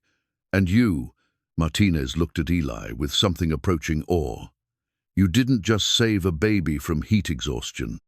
You prevented a murder and stopped an abuser from completing his plan to regain control over his victim." Over the next 2 hours, Eli gave his statement while detectives built their case against Carlos Mendoza. The evidence was overwhelming: the security footage, cell phone records showing Mendoza had been tracking Elena's location, witness testimony about his escalating harassment, and forensic evidence from the car showing deliberate tampering. "He's been arrested," Martinez told Eli as they finished. "Charges include attempted murder, child endangerment, stalking, and domestic violence. He's not getting out anytime soon." Eli drove to Elena's apartment in a daze, carrying the weight of what he'd learned. When she opened the door with Sophia in her arms, he could see that Martinez had already been there. Elena's eyes were red from crying, but there was something else in her expression: relief. "I can't believe it," she said, inviting him in. "All this time, I thought I've been torturing myself, thinking I almost killed my own daughter because I was careless." Sophia gurgled happily in her mother's arms, oblivious to how close she'd come to being a pawn in someone else's twisted game. She reached for Eli with chubby fingers, and he found himself smiling despite the gravity of the situation. "You saved us both," Elena continued. "Not just Sophia, but me too. If Carlos had rescued her, if he'd been the one to break that window, he would have used it to control me forever. I would have felt like I owed him her life. I'm just glad she's safe, both of you. There's something else." Elena's voice was uncertain. "The media, they're going to want to cover this story, the real story, about how you didn't just save a baby, you stopped a domestic violence case from ending in tragedy." Eli thought about the custody hearing, about Judge Holloway's decision that would come Monday morning, about how this new information might change everything. "I don't know if more media attention is what I need right now. But this changes the narrative, doesn't it? You're not just someone who made an impulsive decision. You prevented a crime. You protected victims of domestic violence." That evening, Eli sat in his apartment with Miguel, trying to process the day's revelations. Miguel was working on a puzzle, occasionally asking for help with difficult pieces, unaware that his father's life had taken another dramatic turn. "Dad, are you okay?" Miguel asked, looking up from the puzzle. "You seem worried." "I'm thinking about some grown-up stuff, Mijo. Nothing for you to worry about." "Is it about Monday? About what the judge is going to say?" Eli was constantly amazed by his son's perceptiveness. "Yeah, partly. I think we'll be okay," Miguel said with the confidence that children sometimes possess about things beyond their control. "You're a good dad. Judge people can see that, right?" "I hope so, buddy." As Miguel returned to his puzzle, Eli thought about the security footage hard drive that had rewritten Sophia's rescue story. In a matter of hours, he'd gone from being a good Samaritan who'd acted impulsively to being someone who'd unwittingly foiled a domestic violence scheme. The media would have a field day with this development, and Elena was right, it would change the public narrative completely. But would it matter to Judge Holloway? Would the fact that he'd unknowingly prevented a murder change her assessment of his fitness as a father? Or would she stick to her evaluation based on the evidence presented during the hearing? His phone buzzed with a text from David Kim. "Just heard about the Mendoza arrest. This is huge, Eli. This completely reframes your actions. You weren't just helping, you were protecting victims. Call me tomorrow morning." Another text, this one from Dr. Sarah Chen. "Saw the news about the arrest. I'm so glad Elena and Sophia are safe. Your instincts saved them from more than heat exhaustion."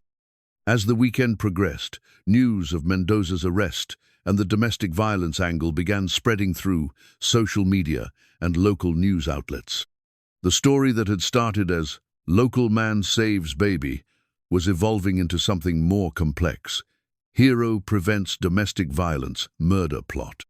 Elena appeared on the local news Sunday evening, holding Sophia and speaking with quiet strength about her experience.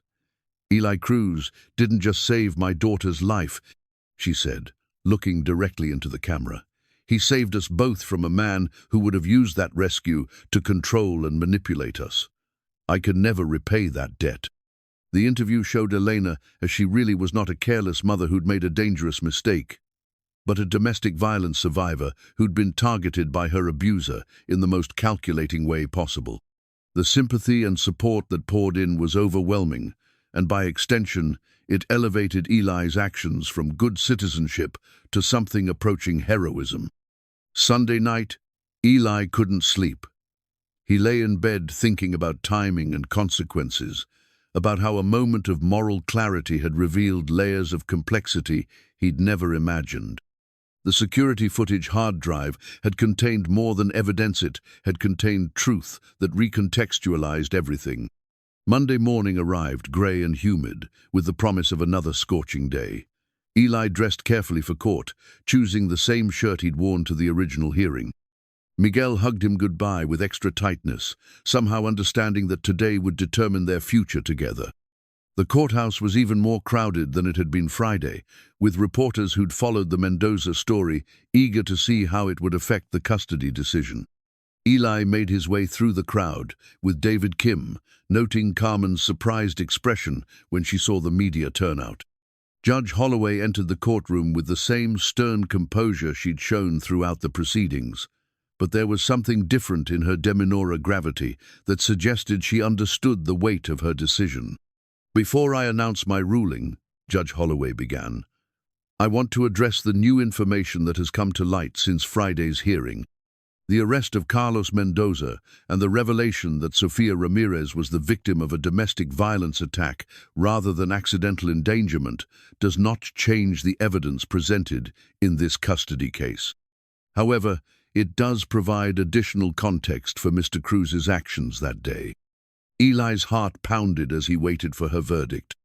"In considering the best interests of Miguel Cruz," the judge continued, "I have evaluated the testimony of all witnesses, the evidence of both parents' commitment to their son's welfare, and the character demonstrated by all parties involved. This case has been complicated by media attention and public scrutiny, but at its core, it is about what arrangement will best serve an 8-year-old boy who loves both his parents." Judge Holloway paused, looking at both families. Miguel's testimony was particularly compelling. Children his age are remarkably perceptive about their own needs, and his clarity about where he feels most secure was evident. Eli felt Miguel's inhaler in his pocket, the familiar weight grounding him as he waited for words that would shape his future. "Mr. Cruz, your actions in saving Sophia Ramirez, regardless of the criminal context, we now understand demonstrate the kind of parental instincts and moral character that any child would benefit from. Your knowledge of pediatric care, your commitment to Miguel's well-being, and your willingness to put children's welfare above your own interests are evident from the record." Carmen reached over and squeezed Todd's hand, her expression unreadable. "Mrs. Williams, your concerns about stability and financial security are valid and come from a place of love for your son. However, stability encompasses more than economic factors. It includes emotional security, consistent care, and the knowledge that one is unconditionally loved and protected." The judge's next words would determine everything. "Therefore, this court awards primary physical custody to Eli Cruz, with liberal visitation rights to Carmen Williams. This arrangement recognizes Miguel's expressed preference, his father's demonstrated competence as a caregiver, and the strong bond between father and son that has been evident throughout these proceedings." Eli felt tears he hadn't realized were building begin to fall. Beside him, David Kim was smiling broadly. Across the courtroom, Carmen was crying too, but she was nodding, as if she'd known this was the right decision. "Furthermore," Judge Holloway continued, "I am recommending that both parents work together to ensure Miguel maintains strong relationships with his mother and stepfather. This is not a victory for one parent over another. This is a decision made in the best interests of a child who deserves to feel secure and loved." As the courtroom began to empty, Carmen approached Eli hesitantly. "Eli, too sorry about how this got so complicated. I never wanted to hurt you or Miguel." "I know," Eli replied. "We both just want what's best for him. He belongs with you. I think I knew that, but I let other people convince me otherwise." She paused. "That thing you did saving Sophia, it reminded me of who you really are. Who you've always been when it mattered most. Outside the courthouse, reporters clamored for statements, but Eli kept his response brief. "I'm grateful for the court's decision and looking forward to continuing to raise my son. Miguel is the most important thing in my life, and I'll never stop working to be the father he deserves." That afternoon, Elena called with an update. Mendoza's attorney is trying to negotiate a plea deal, but the prosecutor isn't interested. With the security footage evidence, they're confident they can get a conviction on all charges. "How are you holding up?" "Better. For the first time in months, I feel safe. Sophia and I can start building a real life without looking over our shoulders." "I'm glad." "Eli, there's something else. The domestic violence advocacy group here in town, they want to invite you to speak at their next fundraiser. About being an ally, about stepping up when you see someone in danger. Would you consider it?" Eli thought about the security footage hard drive, about how it had revealed layers of planning and malice he'd never imagined. "I don't know if I'm the right person to speak about domestic violence. I just did what anyone should do." "That's exactly why you're the right person. You didn't see a domestic violence situation, you saw a child in danger and acted. That's what bystander intervention looks like in real life." As evening fell, Eli sat with Miguel in their living room, working on the model airplane they'd been building together. The custody papers now, amended with Judge Holloway's decisions on the kitchen counter, legal proof that they would continue to be a family. "Dad, I'm proud of you," Miguel said, carefully gluing a wing piece into place. "Not just for saving Sophia, but for fighting to keep me.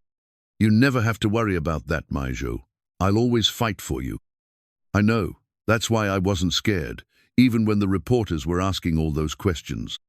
The security footage hard drive was somewhere in police evidence storage now, its contents having served justice in ways that Eli was still processing. What had started as a simple rescue had revealed a web of domestic violence, stalking, and attempted murder. But it had also revealed something else, the power of ordinary people to disrupt evil simply by choosing to act when action was needed. Sophia Ramirez would grow up never knowing how close she'd come to being murdered by her mother's abuser. Elena would rebuild her life with the freedom that came from knowing her stalker was behind bars. And Eli would continue raising Miguel, now with the legal security that recognized what everyone who mattered had always known, that being a good father wasn't about perfection or wealth or pristine backgrounds. It was about showing up. It was about carrying inhalers and breaking windows and fighting in courtrooms when fighting was necessary. It was about choosing children's welfare over personal safety, about standing up for people who couldn't stand up for themselves, about believing that love was stronger than fear. The hard drive had contained more than security footage. It had contained proof that sometimes the right choice led to consequences you never imagined, that sometimes saving one person meant saving others, and that sometimes the tools of justice were as simple as cameras that kept recording and people who cared enough to look at what they captured. Miguel finished gluing the wing and held up the model airplane, examining his work with satisfaction. "It's almost done, Dad." "Yeah," Eli agreed, thinking about rescues and custody battles and the long journey that had brought them to this moment. "Almost done." 3 weeks after Judge Holloway's custody decision, Eli stood in front of his bathroom mirror, adjusting a tie he'd borrowed from David Kim. Tonight was the Riverside Community Center's annual fundraiser for domestic violence prevention, and Elena had convinced him to be the keynote speaker. The child safety reform petition that had started as Elena's idea had grown into something neither of them had anticipated, grassroots movement that was gaining momentum throughout the city. The petition itself lay on Eli's kitchen table, now containing over 50 signatures from community members demanding stronger car safety legislation, better domestic violence protections, and increased funding for emergency response training. What had begun as a simple document expressing gratitude for Sophia's rescue had evolved into a comprehensive proposal for systemic change. "Dad, you look fancy," Miguel said, appearing in the doorway, still wearing his soccer uniform from practice. His inhaler was clipped to his shorts, a sight that no longer filled Eli with anxiety, but with a quiet sense of competence. They'd navigated Miguel's asthma together for so long that the medical management had become second nature. "Thanks, Mijo. How was practice?" "Good. Coach Martinez says I'm getting faster." Miguel paused, studying his father's expression. "Are you nervous about the speech?" "A little. Speaking in front of people isn't really my thing. Just talk to them like you talk to me. You're good at explaining things." Over the past 3 weeks, Eli's life had stabilized in ways he'd never expected. Tom Chen, Sarah's brother-in-law, had offered him a position at his automotive shop after meeting him for coffee and discovering that Eli's mechanical knowledge was as impressive as Sarah had claimed. The job came with regular hours, health insurance, and the kind of workplace respect that Eli hadn't experienced in years. "You're not just fixing cars," Tom had told him during his first week. "You're solving problems, helping people get back on the road, keeping families safe. That's important work." The steady income had allowed Eli to move Miguel into a better apartment complex, one with a playground and a swimming pool and neighbors who smiled when they passed in the hallways. Miguel's asthma seemed better controlled in the new environment, whether due to better air filtration or simply the reduced stress of financial security. Carmen had been true to her word about cooperation, making the shared custody arrangement work smoothly.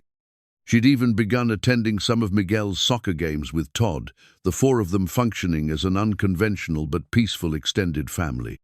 The media attention had died down, allowing Miguel to return to being a regular kid rather than the son of a viral video star. But tonight's event represented something different, an opportunity for Eli to step forward as an advocate rather than simply someone who'd been thrust into the spotlight. Dr. Sarah Chen had helped him prepare his remarks, focusing on the theme of bystander intervention and community responsibility. "The key," Sarah had advised, "is to make it about everyone in the room. Help them understand that they all have the capacity to be the person who steps up when someone needs help." Elena arrived at 6 to pick up Eli and Miguel, who was insisting on attending the fundraiser despite it being a school night.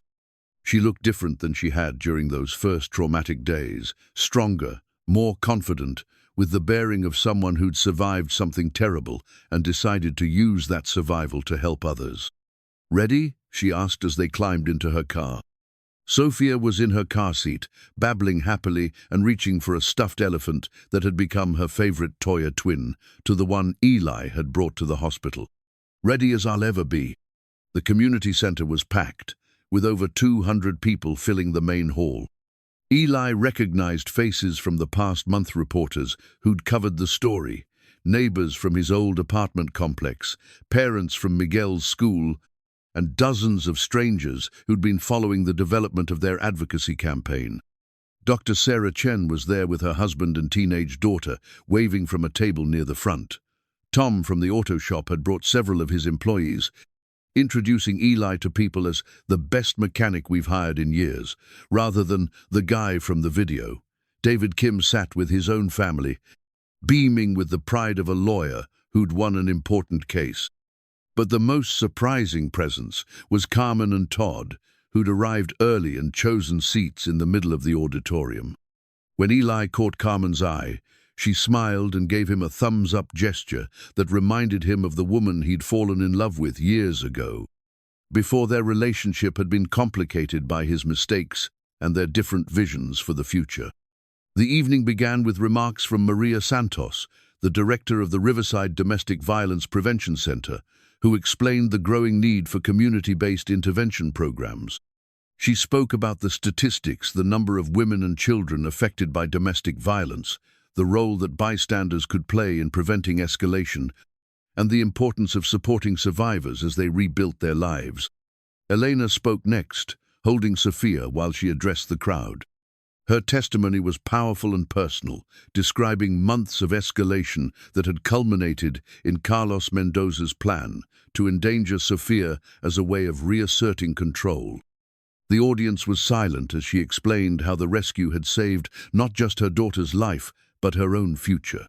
"Domestic violence thrives in isolation," Elena said, her voice steady despite the emotional weight of her words. Abusers work to cut off their victims from support systems to make them feel like they have nowhere to turn. But when communities step up, when strangers choose to get involved, that isolation breaks down. Eli Cruz didn't know he was intervening in a domestic violence case, but his willingness to act saved us both. When Eli was introduced, the applause was warm and sustained. He approached the podium carrying note cards that Sarah had helped him prepare. But as he looked out at the crowd, at Miguel's proud face, at Elena holding Sophia, at Sarah and Tom and David and dozens of others who'd become part of his extended community, he set the cards aside. 3 months ago, I was a guy delivering food and trying to keep my head above water, he began. I had no idea that hearing a baby cry in a parking lot would change my life and the lives of so many other people. I didn't set out to be a hero or an advocate or someone who speaks at fundraisers. I just couldn't walk away from a child who needed help. He talked about the moment of decision in the strip mall parking lot, about the fear that his criminal record would complicate everything, about choosing to act despite the potential consequences. But he also talked about what he'd learned since then, about the power of community support, about the importance of giving people second chances, about the way individual actions could ripple outward in unexpected directions. Elena's right that I didn't know I was intervening in a domestic violence case, Eli continued. But I've learned that we're all intervening in something when we choose to help others. Maybe it's domestic violence, maybe it's poverty, maybe it's just someone having the worst day of their life. The point is that we don't always know what we're stepping into, but we can choose to step into it anyway. He spoke about Miguel, about the lessons his son had taught him about resilience and forgiveness and the importance of fighting for what mattered most. He talked about Sarah and Tom and David and Elena, about the network of support that had emerged from a single moment of crisis. The petition we're supporting tonight isn't just about car safety or domestic violence prevention, Eli said, gesturing toward the document that had grown far beyond its original scope. It's about creating the kind of community where people look out for each other, where we don't just walk past when someone needs help, where we understand that all of our safety is connected. The audience was completely engaged now, nodding and murmuring agreement as Eli described the proposed legislation that would require car manufacturers to install better safety features, mandate training for emergency responders, and increase funding for domestic violence prevention programs. Sophia's law, as the comprehensive package had become known, represented months of collaboration between Elena, Eli, Sarah, and dozens of community advocates. It addressed the specific circumstances that had led to Sophia's endangerment, while also tackling broader issues of community safety and domestic violence prevention. I'm not a policy expert or a professional advocate, Eli acknowledged. I'm a mechanic and a father who happened to be in the right place at the right time. But I've learned that sometimes ordinary people can create extraordinary change when they're willing to work together and refuse to give up. As Eli concluded his remarks, the standing ovation was immediate and sustained. Miguel was clapping enthusiastically, his pride evident to everyone in the room. Elena was in tears, holding Sophia close while she applauded. Even Carmen and Todd were on their feet, Todd's expression showing a respect that had been absent during the contentious custody proceedings. During the reception that followed, Eli found himself surrounded by people wanting to share their own stories of intervention and community support. A teacher talked about students she'd helped escape abusive homes. A neighbor described calling police when he'd heard domestic violence next door. A small business owner explained how she'd hired people with criminal records because she believed in second chances. This is what community looks like, Sarah said, joining Eli near the refreshment table. People understanding that they're all connected, that someone else's crisis might require their response. Miguel appeared at Eli's elbow, having made friends with several other children whose parents were attending the fundraiser. Dad, Mrs. Santos says the petition might actually become a real law. Is that true? It might, Mijo. Sometimes when enough people support something, politicians listen. That's cool. Sophia's going to have a law named after her. As the evening wound down, Eli found himself standing outside the community center with Elena, both of them watching their children play on the small playground adjacent to the building. Sophia was toddling around the sandbox under Elena's watchful eye, while Miguel was pushing a younger boy on the swings. "You did good tonight," Elena said. "That speech, it came from the heart." "I meant every word. This whole experience has taught me that individual actions matter more than I ever realized." The petition's at 7,500 signatures now. Maria thinks we might have enough support to get legislative hearings scheduled. The child safety reform petition had become a symbol of grassroots democracy in action, proof that communities could organize around shared values and create pressure for systemic change. Local newspapers were covering its progress. State legislators were taking meetings with the organizers, and similar efforts were beginning in other cities. "Whatever happens with the legislation," Eli said, "we've already created something valuable. This community, these connections, that's real change right there." Elena nodded, watching Sophia navigate the sandbox with the careful attention of a mother who'd almost lost everything. "I keep thinking about that security footage, about how different things would have been if you hadn't been there that day. But I was there, and you're both safe now. We're more than safe. We're free. Free to build the kind of life we want, free to help other people who are going through what we went through." As they gathered their children and prepared to leave, Eli reflected on the evening's success. The fundraiser had exceeded its goals, raising money for domestic violence prevention while also building momentum for Sophia's law. More importantly, it had demonstrated the power of community organizing around shared values of protection and mutual support. Tomorrow would bring new challenges: continued advocacy work, ongoing custody arrangements with Carmen, and the daily responsibilities of raising Miguel while building his own career. But tonight had proven that the crisis that had brought them all together had also created something lasting and valuable. The child safety reform petition represented more than policy proposals. It represented the transformation of individual trauma into community action, the conversion of personal crisis into public advocacy, and the power of ordinary people to create extraordinary change when they refused to accept the status quo. As Eli drove home with Miguel sleeping in the passenger seat, he thought about timing and consequence, about how a moment of moral clarity had led to months of community building and advocacy work. The petition in his briefcase contained thousands of signatures from people who believed that Sophia's near-death experience should lead to systemic changes that would protect other children and families. Some tools became symbols, some moments became movements, and sometimes, when you chose to break windows instead of walking away, you discovered not just what kind of person you were, but what kind of community you could help create when you refused to accept that things had to stay the way they'd always been.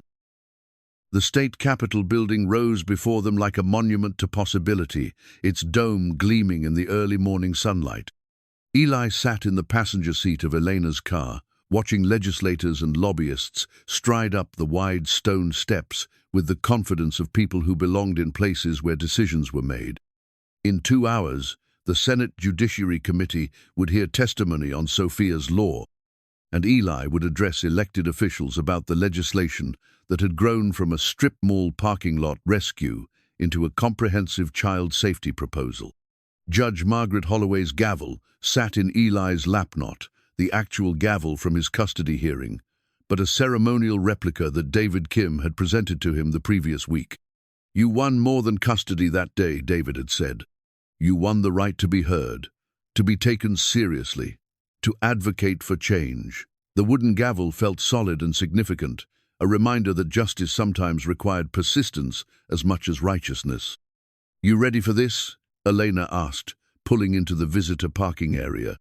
In the back seat, Sophia babbled happily in her car seat, oblivious to the significance of today's proceedings, but providing a living reminder of why they were there. "As ready as I'll ever be." Eli studied the faces of people entering the building, some purposeful and determined, others looking as uncertain as he felt. 6 months ago, I was delivering Chinese food and worried about making rent. Now, I'm about to testify before the state Senate. 6 months ago, I was living in fear and isolation. Now, I'm advocating for policy changes that could protect thousands of families. Elena's voice carried the quiet strength that had developed since Carlos Mendoza's conviction and sentencing. Life changes fast when you decide to fight back. Dr. Sarah Chen met them in the Capitol lobby, carrying a briefcase full of medical research and statistics that would support their testimony. She looked professional and confident, every inch the healthcare advocate who'd spent years fighting for patient rights and community health initiatives. The committee's been well briefed, Sarah reported. Senator Williams is definitely supportive. She's been a champion of domestic violence prevention for years. Senator Rodriguez has some concerns about implementation costs, but he's willing to listen. The wild cards are Senators Thompson and Carter, but Maria thinks we can win them over with the safety arguments. Maria Santos, the Domestic Violence Prevention Director, had been working behind the scenes for weeks, building coalitions and briefing legislators about the comprehensive nature of Sophia's law. The legislation now included provisions for enhanced car safety features, improved emergency response protocols, expanded domestic violence prevention funding, and community-based intervention training programs. The hearing room was smaller than Eli had expected, but it was packed with supporters, opponents, and curious observers. He spotted familiar faces: Miguel's soccer coach, Tom from the auto shop, neighbors from his apartment complex, and dozens of domestic violence survivors who'd traveled from across the state to show support for the legislation. Miguel sat in the front row with Carmen and Todd, having been granted a special excused absence from school to witness his father's testimony. His presence was both comforting and nerve-wracking. Eli wanted his son to see democracy in action, but he also felt the pressure of performing well in front of the most important audience in his life. Senator Patricia Williams, the committee chair, called the hearing to order with the kind of authority that came from decades of public service. She was a woman in her 50s with silver hair and sharp eyes that seemed to catalogue every detail of the proceedings. We're here today to consider Senate Bill 247, known as Sophia's Law, Senator Williams began. This comprehensive legislation addresses child safety in vehicles, domestic violence prevention, and community intervention protocols. We'll hear from proponents, opponents, and experts before making our recommendations to the full Senate. The first witness was Dr. Jennifer Martinez, a pediatric emergency physician who presented medical data about heat-related injuries in children.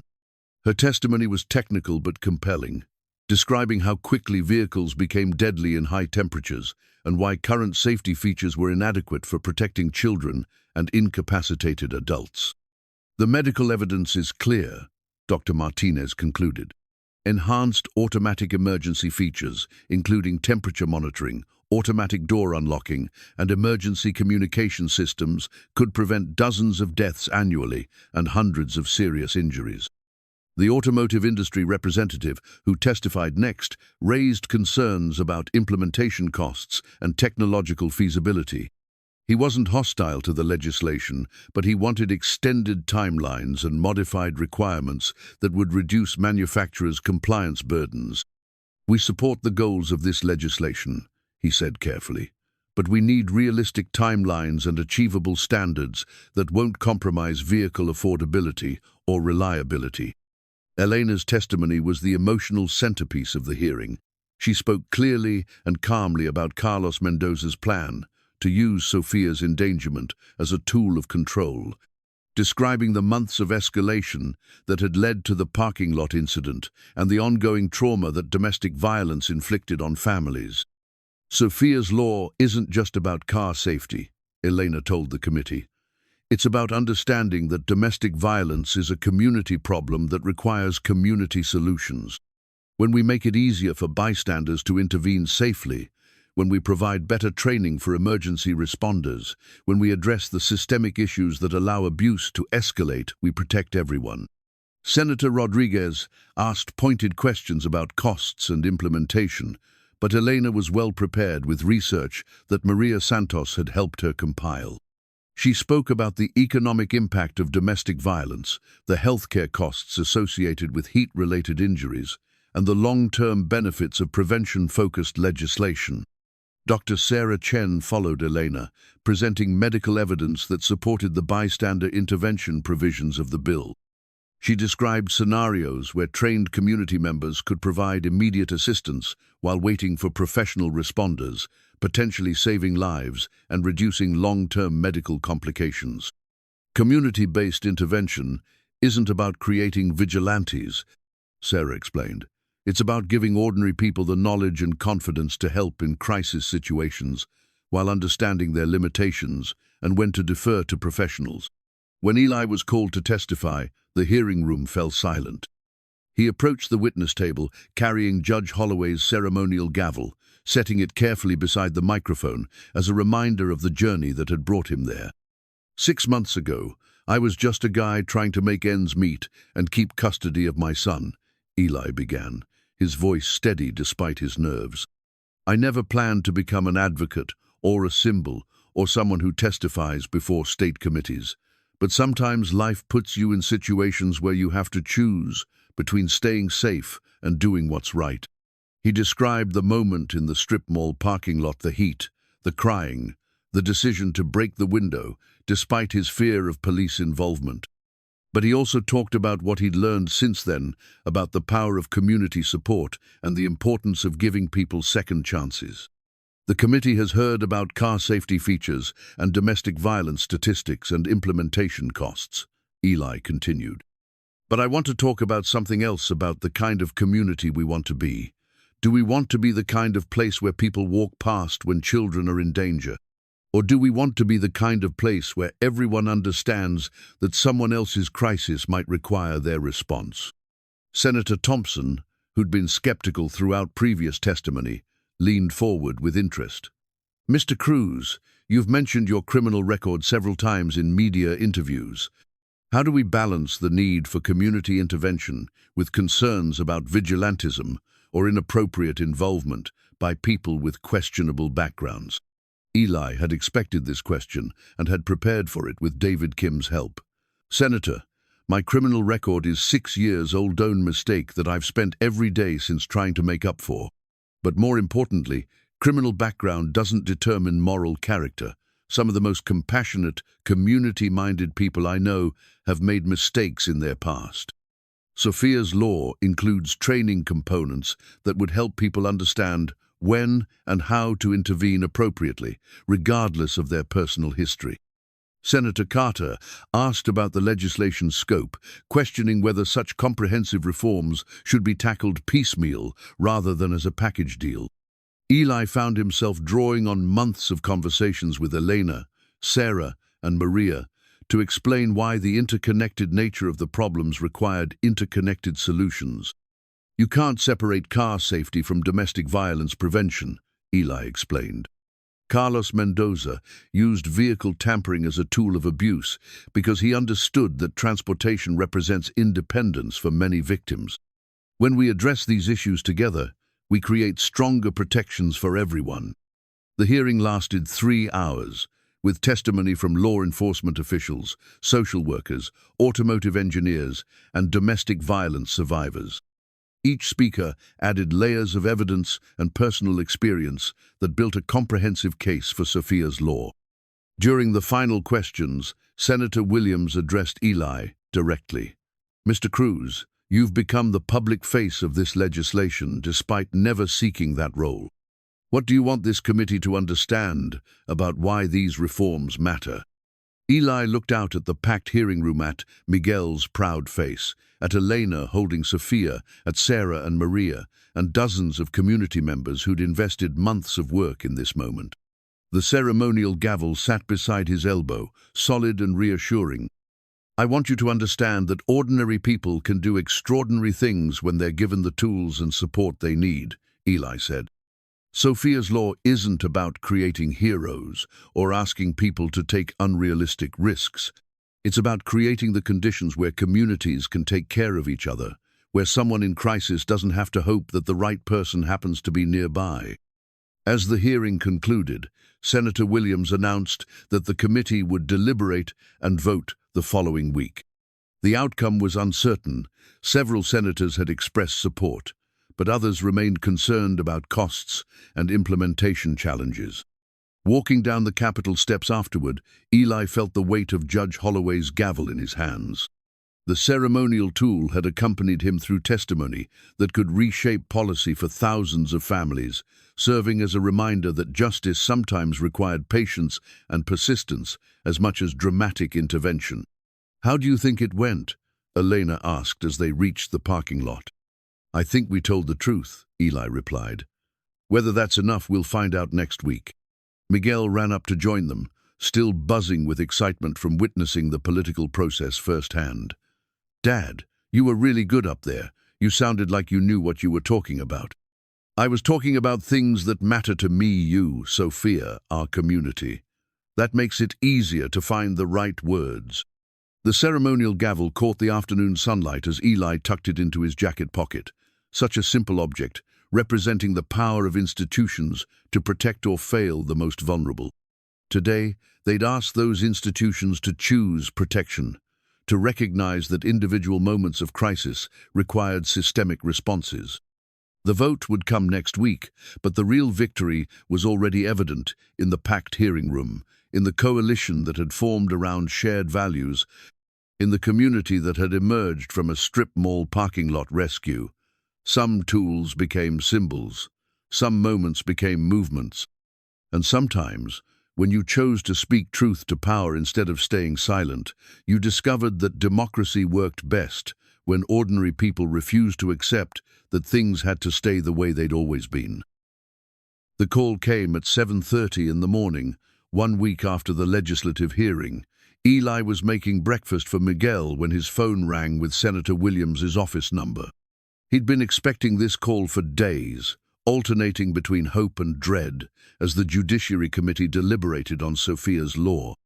"Mr. Cruz, this is Senator Williams. I wanted to give you advance notice before we announce it publicly. The committee voted unanimously to approve Sophia's law and recommend it to the full Senate for consideration." Eli sat down heavily at the kitchen table, the weight of months of advocacy work suddenly lifting from his shoulders. "Unanimously? All 7 members. Your testimony was particularly effective, but it was really the comprehensive nature of the evidence that convinced everyone. The medical data, the cost-benefit analysis, Elena's personal storyette, all came together to make an unassailable case." Miguel looked up from his cereal, noting his father's expression. "Dad, is everything okay?" Eli covered the phone with his hand. "Everything's great, my Joe. I'll explain in a minute." Back to Senator Williams. What happens next? Full Senate vote, probably within the next month. With the committee's unanimous recommendation and the media attention this has generated, I'm confident we'll have the votes we need. After hanging up, Eli sat at the table trying to process what they'd accomplished.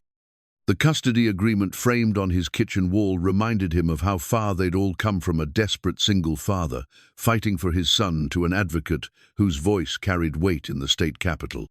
"Dad, you look like you might cry," Miguel observed with the directness that 8-year-olds possessed. "I might," Eli admitted. "Remember that law we've been working on? The one named after Sophia? It's going to pass." The call came at 7:30 in the morning, 1 week after the legislative hearing.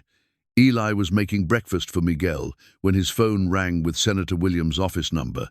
He'd been expecting this call for days, alternating between hope and dread as the Judiciary Committee deliberated on Sophia's law. "Mr. Cruz, this is Senator Williams. I wanted to give you advance notice before we announce it publicly. The committee voted unanimously to approve Sophia's law and recommend it to the full Senate for consideration." Eli sat down heavily at the kitchen table, the weight of months of advocacy work suddenly lifting from his shoulders. "Unanimously? All 7 members. Your testimony was particularly effective, but it was really the comprehensive nature of the evidence that convinced everyone.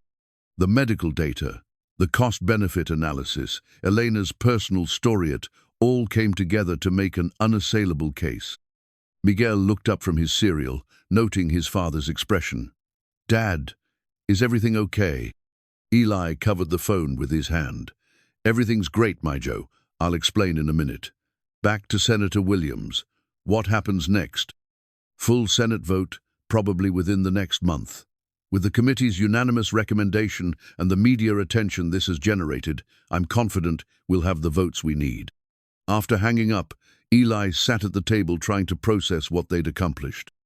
The custody agreement framed on his kitchen wall reminded him of how far they'd all come from a desperate single father, fighting for his son, to an advocate whose voice carried weight in the state capitol. "Dad, you look like you might cry," Miguel observed with the directness that 8-year-olds possessed. "I might," Eli admitted. "Remember that law we've been working on? The one named after Sophia? It's going to pass." Miguel's face lit up with understanding and pride. "Really? So Sophia will have a real law with her name on it?" "She will, and it's going to help protect a lot of other kids too." His phone immediately rang again.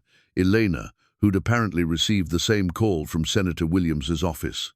"Eli, can you believe it? Unanimous vote. I'm still processing it. 6 months ago, I was worried about keeping my son. Now we've helped create legislation that could save lives." Maria's already planning the celebration. Full Senate vote is scheduled for 3 weeks from today. She thinks we should organize a watch party, invite everyone who's been part of this journey. After Miguel left for school, Eli drove to work at Tom's automotive shop, still dazed by the morning's news.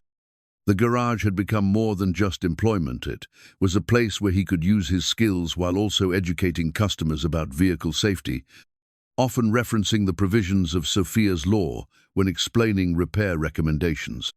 "You look like someone who just won the lottery," Tom observed when Eli arrived at the shop. "Better than the lottery. The committee approved Sophia's law unanimously. It's going to the full Senate." Tom grinned and shook Eli's hand firmly. "That's incredible, man. Sarah's going to be over the moon when she hears." The morning passed quickly, with Eli losing himself in the familiar rhythm of diagnostic work and repairs. But his concentration was interrupted by a steady stream of congratulatory calls and texts as news of the committee vote spread through their advocacy network. Dr. Sarah Chen called during her lunch break, practically shouting with excitement. "Eli, I just heard. This is huge. Do you realize what you've accomplished?" "What we've accomplished," Eli corrected. "This was never a one-person effort." "True, but you were the catalyst. None of this happens without you breaking that window, without you being willing to speak up when it mattered." David Kim stopped by the shop that afternoon, carrying a bottle of champagne and wearing the biggest smile Eli had seen since the custody victory. "My friend, you've just proven that regular citizens can create extraordinary change when they refuse to accept the status quo." "The full Senate hasn't voted yet," Eli cautioned, though he couldn't suppress his own growing excitement. "They will. With a unanimous committee recommendation and this level of community support, the momentum is unstoppable." That evening, Eli picked up Miguel from Carmen's house for their regular Wednesday dinner. Carmen met him at the door with tears in her eyes and a smile that reminded him of happier times in their relationship. "I heard the news," she said. "Eli, I'm so proud of what you've done, what you've become." "Thank you, Carmen. That means a lot coming from you. I owe you an apology. During the custody hearing, I was so focused on stability and security that I lost sight of something more important: character. You've shown Miguel what it means to fight for something bigger than yourself." Todd appeared behind Carmen, extending his hand to Eli with genuine respect. "I was wrong about you," he said simply. "I thought past mistakes defined people permanently. You've proven that growth and redemption are real." The three adults stood on the doorstep for a moment, the complex history between them somehow resolved by acknowledgement and mutual respect. Miguel bounded out of the house, carrying his overnight bag, oblivious to the significance of the adult reconciliation happening around him. "Dad, Mom told me about the law. Are we going to celebrate?" "We are indeed, my Joe. How about pizza and ice cream?" Over dinner at their favorite pizza place, Miguel peppered his father with questions about the legislative process, democratic institutions, and how laws were made.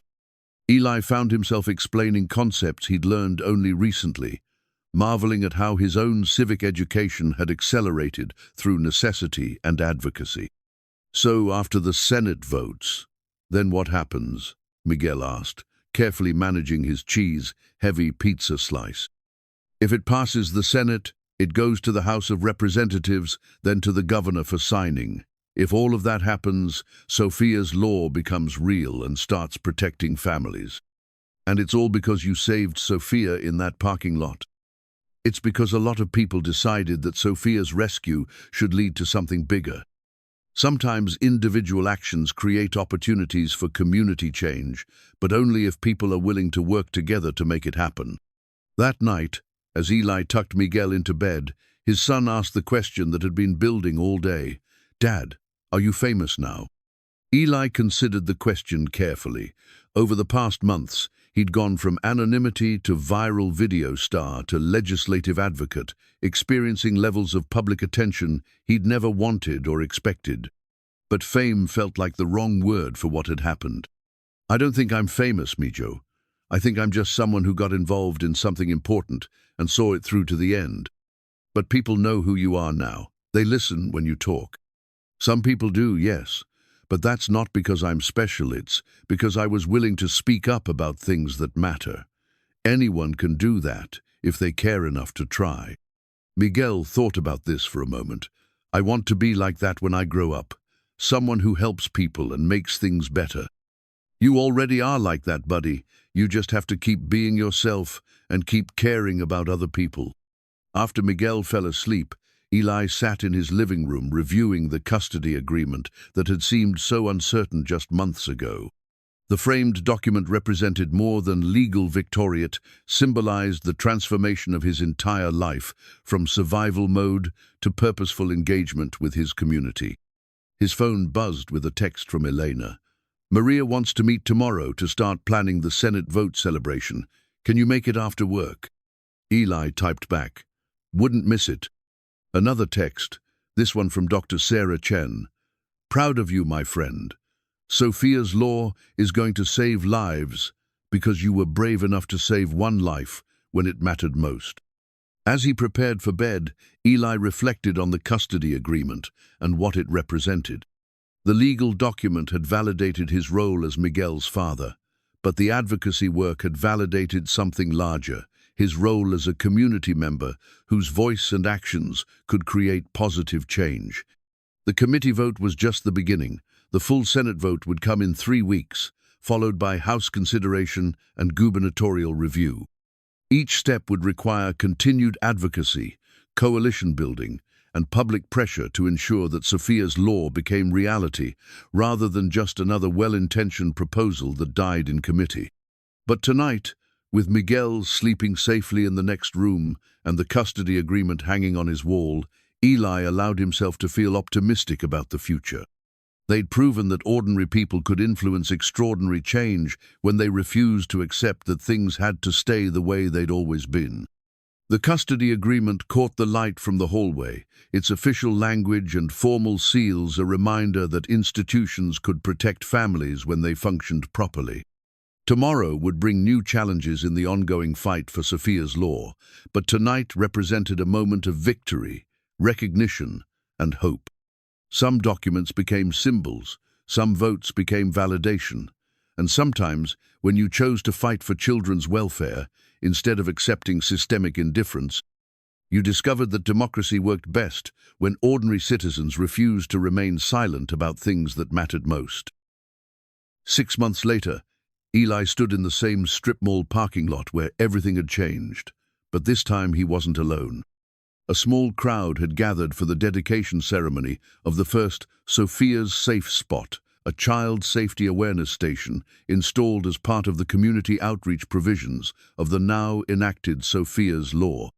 The framed photograph in his hands showed a moment none of them had planned, but all of them treasured. Himself, Miguel, and baby Sophia at the Child Safety Awareness event 3 months earlier. In the picture, Sophia was reaching for Miguel's face with the curious hands of a toddler, while Miguel grinned with the protective pride of an older brother figure. Eli stood behind them both, one hand on Miguel's shoulder, the other steadying Sophia as she balanced on his hip. "Hard to believe it all started right here," Elena said, shifting 18-month-old Sophia to her other hip. The little girl was walking now, babbling constantly, and showing no signs of the trauma that had nearly claimed her life in this very parking lot.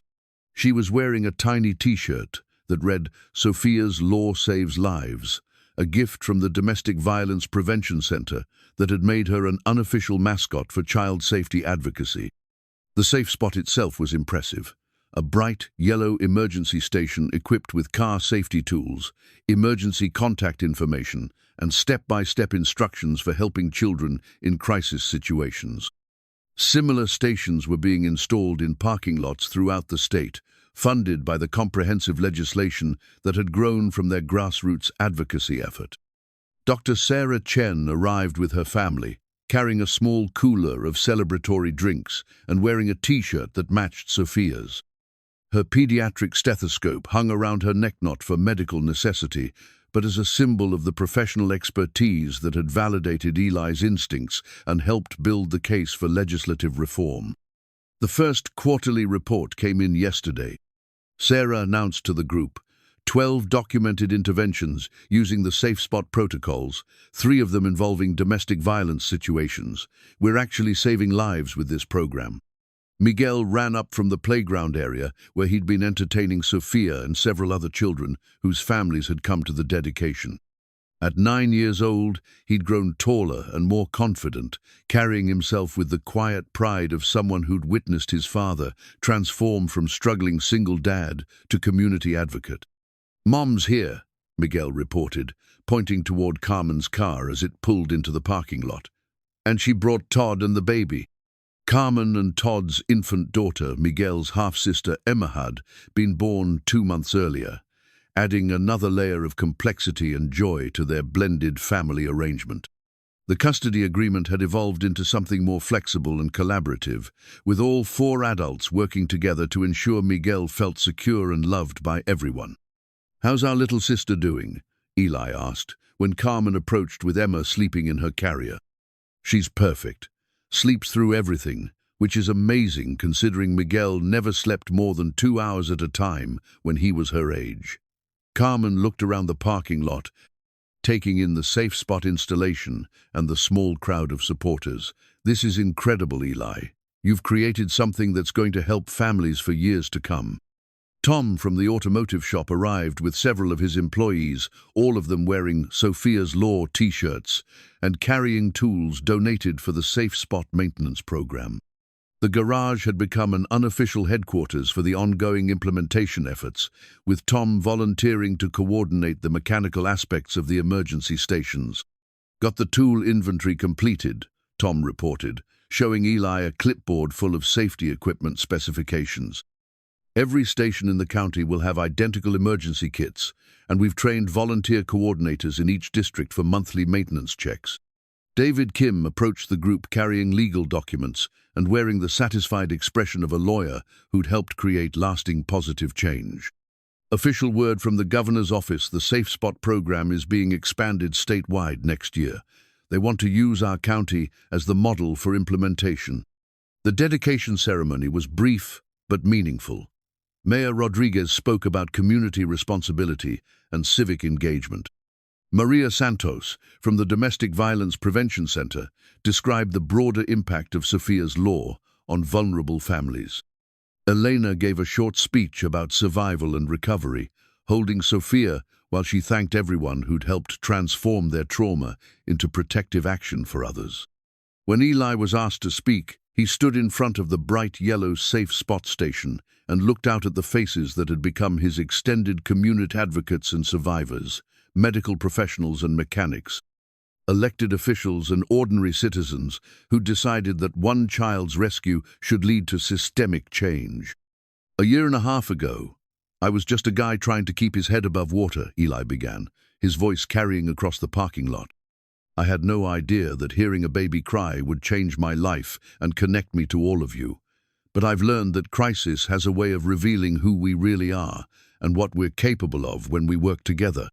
He talked about the lessons he'd learned through advocacy work, about the power of individual action to create community change, about the importance of giving people second chances, about the way ordinary citizens could influence policy when they refused to accept the status quo.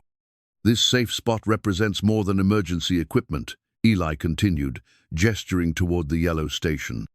It represents a community that decided to take care of each other, to look out for vulnerable children and families, to transform individual tragedy into collective protection. Miguel stepped forward to help with the ribbon cutting, wielding oversized scissors with the seriousness of someone who understood the significance of the moment. Sophia clapped her hands from Elena's arms, delighted by the ceremony, even though she couldn't understand its meaning. As the ribbon fell away, revealing the fully operational safe spot, the crowd applauded and began taking photos. The framed picture of Eli, Miguel, and Sophia found its place in a small display case that would help visitors understand the personal story behind the policy initiative. "Dad, can we come back here sometimes?" Miguel asked as they walked toward the parking area. "Just to check on the safe spot and make sure it's working." "We can do that, my Joe. This will always be a special place for our family."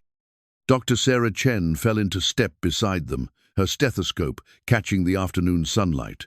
"You know what I love most about today? We're not just commemorating what happened here, we're celebrating what continues to happen. Every time someone uses one of these stations, every time a child is helped because of the protocols we developed, Sophia's rescue keeps saving lives." Elena appeared with Sophia, who immediately reached for Miguel with the grabby hands of a toddler who'd claimed him as her favorite big brother. "Can you believe she's walking already? By the time she's old enough to understand what happened here, there will be safe spots in parking lots all across the country." As the crowd began to disperse, families heading home for dinner and evening activities, Eli found himself standing alone for a moment in front of the safe spot station. The yellow emergency equipment gleamed in the late afternoon sun, ready to serve families who might find themselves in crisis situations similar to the one that had started everything.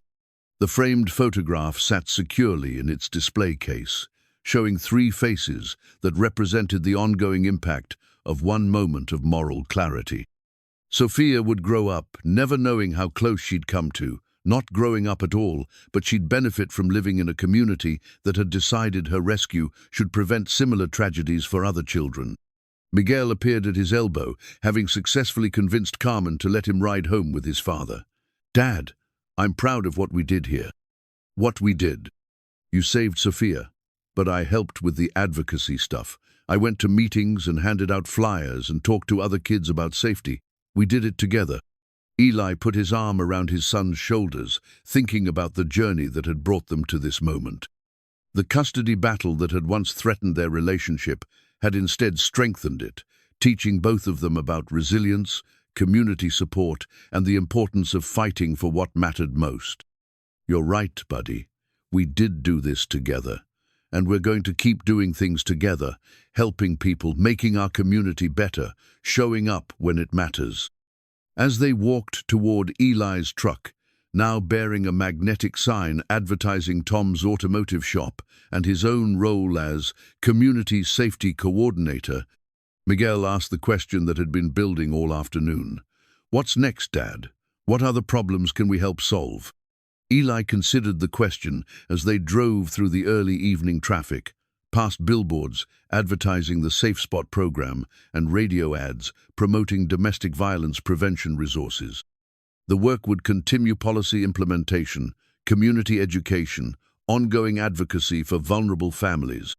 There would always be more problems to solve, more people who needed help, more opportunities to choose community engagement over individual isolation. "I don't know exactly what's next," Eli told Miguel honestly, "but I know we'll be ready for it when it comes. We've learned how to work with other people to create change, how to speak up when something's wrong, how to turn personal experience into community action. And we've learned that sometimes saving one person leads to saving lots of people." "That's exactly right, Mijo.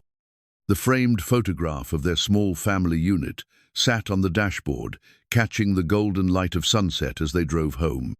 Three faces representing connection, protection, and hope-proof that sometimes the most important relationships were the ones that emerged from crisis, strengthened by shared purpose, and sustained by the ongoing commitment to care for others as much as yourself. Some pictures became symbols, some moments became movements, and sometimes, when you chose to break windows instead of walking away, you discovered that the real rescue was the community you built in the aftermath, the lives you continued to save long after the cameras stopped rolling, and the legacy you created when you refused to let one child's endangerment be just another tragedy that people forgot.